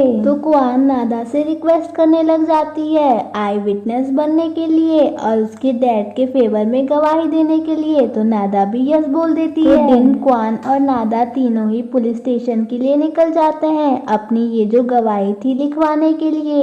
लेकिन तभी डिन की कार के सामने किसी की कार आ जाती है और वो आदमी फालतू में ही डिन से बहस करने लगता है। तो डिन नादा और क्वान को कार के पास जाके खड़े होने को बोलता है कि मैं इससे बात करके आता हूँ। वहीं मिसेस वादी अपनी गन लेके कहीं पे जा रही होती हैं, जो कि काऊ भी देख लेती है। वो दोनों कार के पास आके खड़ी हो जाती हैं, लेकिन डिन और उस आदमी की बहस खत्म ही नहीं हो रही थी, जिस वजह से वो दोनों एक कैफे में आ जाती हैं। लेकिन जब वो दोनों वहाँ से वापस जा रही होती हैं, तभी मिसेस वादी नादा को किडनैप करके वहाँ से ले जाने लगती हैं। क्वान मिसेस वादी को नादा को ले जाते हुए देख लेती है और उन्हें रोकने की कोशिश भी करती है, लेकिन मिसेस वादी उसका भी किडनैप कर लेती हैं। वहीं वो आदमी भी तुरंत से ही डिन से माफी मांग के वहाँ से चला जाता है, क्योंकि वो आदमी मिसेस वादी का ही था। उसके बाद से डिन उन दोनों को ढूंढने लगता है, लेकिन वो उसे कहीं पे भी नहीं मिलती है। लेकिन डिन को क्वान का पर्स जरूर मिल जाता है। उसके बाद से सभी लोगों को दिखाया जाता है, जहाँ पे वो लोग सीसीटीवी फुटेज चेक कर रहे होते हैं। लेकिन तभी वहाँ पे काऊ आ जाती है, जो कि बताती है कि मिसेस वादी अपनी गन लेके कहीं पे गई हुई हैं। जो बात जान के ये लोग और भी ज्यादा परेशान होने लगते हैं। वहीं रैट के डैड को दिखाया जाता है, जो कि डॉक्टर गोसंग के पास आए थे। वो उन्हें बताते हैं कि मिसेस वादी ने क्वान और नादा का किडनैप कर लिया है, जिससे कि डॉक्टर गोसंग भी शॉक हो जाते हैं। वहीं वो बोलते हैं कि मैं अपने बेटे के लिए कुछ भी कर सकता हूँ, लेकिन तुम्हारा क्या तुम अपनी बेटी से थोड़ा सा भी लव नहीं करते हो? कम से कम तुम उसके लिए तो हम लोगों के साथ चलो। वहीं मिसेस वादी वहाँ पे आ चुकी थी, जो कि नादा को अपने साथ लेके जा रही होती हैं और क्वान को कार में ही छोड़ देती हैं। वहीं पुलिस ने भी ड्रोन की मदद से पता लगा लिया था कि मिसेस वादी कहाँ पे है और डिन आके क्वान को वहाँ से बचा के ले जाता है। वहीं मिसेस वादी नादा को कहीं और नहीं बल्कि उन्हीं मगरमच्छों वाली जगह पे लेके आई हुई थी और उन मगरमच्छों को देख के नादा बहुत ज्यादा ही डर जाती है। लेकिन मिसेस वादी उसके साथ कुछ भी कर पाती उससे पहले ही डॉक्टर गोसंग और सभी लोग वहाँ पे आ जाते हैं, जहाँ पे डॉक्टर गोसंग बोलते हैं कि नामफिन ये सब मत करो, जिसपे कि वो बोलती है कि तुम ये क्या बोल रहे हो, मैं नामफिन नहीं हूँ बल्कि मैं मिसेस वादी हूँ। लेकिन डॉक्टर गोसंग बोलते हैं कि हमने बहुत सी गलतियाँ की हैं और बहुत लोगों को दुख पहुँचाया है, अब तुम पुलिस के सामने सिलेंडर कर दो, यही हम लोगों के लिए अच्छा होगा। वहीं नादा जब मिसेस वादी को डिस्ट्रैक्ट देखती है तो उन्हें धक्का देके वहाँ से भाग जाती है और रैट के पास आ जाती है। वहीं डॉक्टर गोसंग अभी भी नामफिन को समझा रहे होते हैं, तभी रैट के डैड के पास कॉल आती है और ये बात उनको पता चलती है कि काऊ की डीएनए रिपोर्ट आ चुकी है और ये औरत काऊ की मॉम नहीं है। तो रैट के डैड ये सारी बातें सभी लोगों को बता देते हैं, क्योंकि रियल मिसेस वादी तो 20 साल पहले ही मर चुकी थी, जिससे कि काऊ भी बहुत ज्यादा शॉक हो जाती है और वो उन लोगों पे गुस्सा करने लगती है कि आपकी हिम्मत कैसे हुई मेरी मॉम की जगह लेने की। और वो डॉक्टर गोसंग पे भी गुस्सा करने लगती है कि आपने ही इसकी प्लास्टिक सर्जरी करके मेरी मॉम की जगह इसे दी। और वो ये भी बोलती है कि अब मैं समझी कि आप मुझे एक माँ का प्यार क्यों नहीं दे पाई, क्योंकि आप मेरी रियल मॉम तो थी ही नहीं। काऊ तो इतने ज्यादा गुस्से में थी कि वो पुलिस ऑफिसर की गन निकाल लेती है, लेकिन राइट टाइम पे आके रैट उसे रोक लेता है। लेकिन गोली तो चलती है जो कि मिस्टर थन ने चलाई थी, लेकिन डॉक्टर गोसंग वो गोली खुद पे ले लेते हैं और मिसेस वादी को बचा लेते हैं। डॉक्टर गोसंग की कंडीशन तो बहुत ज्यादा ही खराब लग रही थी, लेकिन इस कंडीशन में भी वो नामफिन को सिलेंडर करने को बोल रहे थे, लेकिन वो बोलती है कि तुम्हें क्या लगता है कि मैं जेल में ऐसे सड़ूंगी, और वो उसी मगरमच्छों वाले पॉन्ड में कूद जाती हैं और उन्हें ऐसा करता देख सभी लोग वहाँ पे शॉक हो गए थे। बाद में डॉक्टर गोसंग को हॉस्पिटल में दिखाया जाता है, जहाँ उनकी बॉडी से बुलेट निकाल दी गई थी। जहाँ पुलिस डॉक्टर गोसंग की स्टेटमेंट ले रही होती है, वो बताते हैं कि मैं और नामफिन स्कूल टाइम से ही एक दूसरे को पसंद किया करते थे और ग्रेजुएशन के बाद शादी करने का प्लान था, लेकिन मैं अपनी फैमिली को नहीं मना पाया और मेरी शादी किसी और गर्ल से हो गई। उसके बाद कई साल बीत गए, हम दोनों फिर से लाबेल इंस्टीट्यूशन में मिले। तब तक क्वान की मॉम की डेथ हो चुकी थी।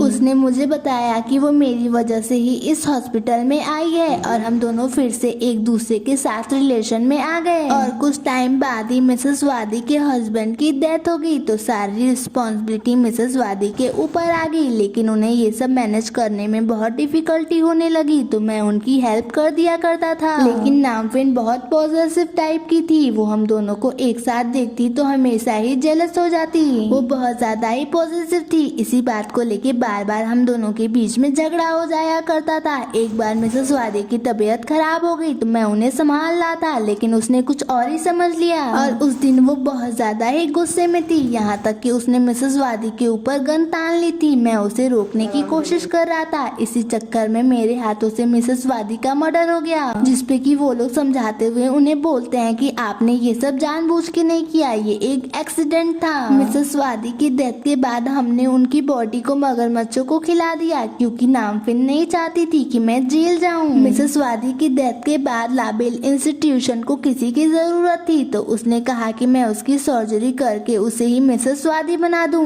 तो मैंने उसका फेस चेंज कर दिया। उसके बाद नामफिन मिसेस वादी की जिंदगी जीने लग गई और यही पूरा ट्रुथ है जो कि मैंने आप सभी लोगों को बता दिया। लेकिन मैं खुश हूँ कि अब सब चीजें खत्म हो चुकी हैं। वहीं डॉक्टर जॉन की वीडियो क्लिप भी दिखाई जाती है जहाँ वो बोल रहे थे कि मिसेस वादी अपनी बेटी से बहुत लव करती थी, लेकिन ये लेडी तो उसे मारना चाह रही है। तो मैंने इन लोगों का डीएनए टेस्ट किया तो मुझे ये बात पता चली कि ये तो रियल मिसेस वादी है ही नहीं, ये तो कोई बहरूपिया है। बाद में क्वान को दिखाया जाता है जो कि डॉक्टर गोसंग से मिलने आई थी। डॉक्टर गोसंग उससे बोलते हैं कि जब मैंने मिसेस वादी को मार दिया था तो मैं बहुत डर गया था कि मैं अपनी छोटी सी बच्ची को ऐसे लावारिस छोड़ के जेल कैसे चला जाऊं, और इसीलिए मैंने नामफिन का साथ दिया। मुझे पता है कि मुझसे बहुत गलतियां हुई हैं, लेकिन नामफिन की वजह से ही मैं तुम्हारे साथ इतने सालों तक रह पाया और अपनी बेटी को एक अच्छा डॉक्टर बनते हुए भी देख पाया। उसने मेरी इतनी ज्यादा हेल्प की, इसी वजह से मुझे भी उसकी हेल्प करनी पड़ी। लेकिन तुम ये चीज कभी भी मत भूलना कि तुम्हारे डैड तुमसे बहुत लव करते हैं। वही नादा और काऊ को दिखाया जाता है जिन दोनों में दोस्ती हो चुकी थी। काऊ ने अब डिसाइड किया था कि वो अब अपनी लाइफ को नए तरीके से जिएगी। बाद में डिन और क्वान को दिखाया जाता है जहाँ डिन क्वान से बोलता है कि प्लीज तुम मेरी सर्जरी करके मुझे हैंडसम बना दो, जिसपे क्वान पूछती है कि क्यों, तुम्हें हैंडसम क्यों बनना है? वो बोलता है इसलिए क्योंकि तुम मुझे पसंद करने लगो, देखो ना तुम मुझे बिल्कुल ही पसंद नहीं कर रही हो, ना ही मुझे भाव दे रही हो। तो वो बोलती है कि मैं तुम्हें पहले से ही पसंद करती हूँ, तुम्हें सर्जरी करवाने की कोई जरूरत नहीं है, मुझे तुम ऐसे ही पसंद हो। बाद में क्वान को दिखाया जाता है जो कि अपने डैड से मिलने आई थी। वो दोनों ही अपने रिलेशन के बारे में डॉक्टर गोसंग को बता देते हैं और इस रिलेशन से डॉक्टर गोसंग को भी कोई प्रॉब्लम नहीं थी क्योंकि क्वान इस रिलेशन से बहुत खुश लग रही थी और वो तो सिर्फ अपनी बेटी को खुश देखना चाह रहे थे। वहीं रैट और उसके डैड को दिखाया जाता है जहाँ पे उसके डैड बोलते हैं कि अब तो तुम्हारी शादी हो जाएगी और मैं अकेला हो जाऊंगा, जिसपे कि वो बोलता है कि आप भी किसी और के साथ क्यों नहीं सेट हो जाते हैं, जिसपे कि वो बोलते हैं कि मैं बूढ़ा हो चुका हूँ, जो भी मेरे साथ रहेगी पैसे के लिए रहेगी, कोई मेरे साथ इसलिए नहीं रहेगा क्योंकि वो मुझसे लव करता हो। लेकिन तभी वहाँ पे एक छोटा सा पपी आ जाता है और उसके पीछे पीछे एक लेडी भी जो कि सिंगल थी और वहीं पे घूमने आई थी और इन लोगों की दोस्ती भी हो जाती है और ऐसा लग रहा था कि रैट के डैड को भी अब कोई मिल जाएगी। वहीं रैट और नादा को दिखाया जाता है जहाँ रैट उसे फिर से शादी के लिए प्रपोज करता है और वो यस बोल देती है। उसके बाद रैट उसे किस करता है और यहीं पे ये ड्रामा एंड होता है।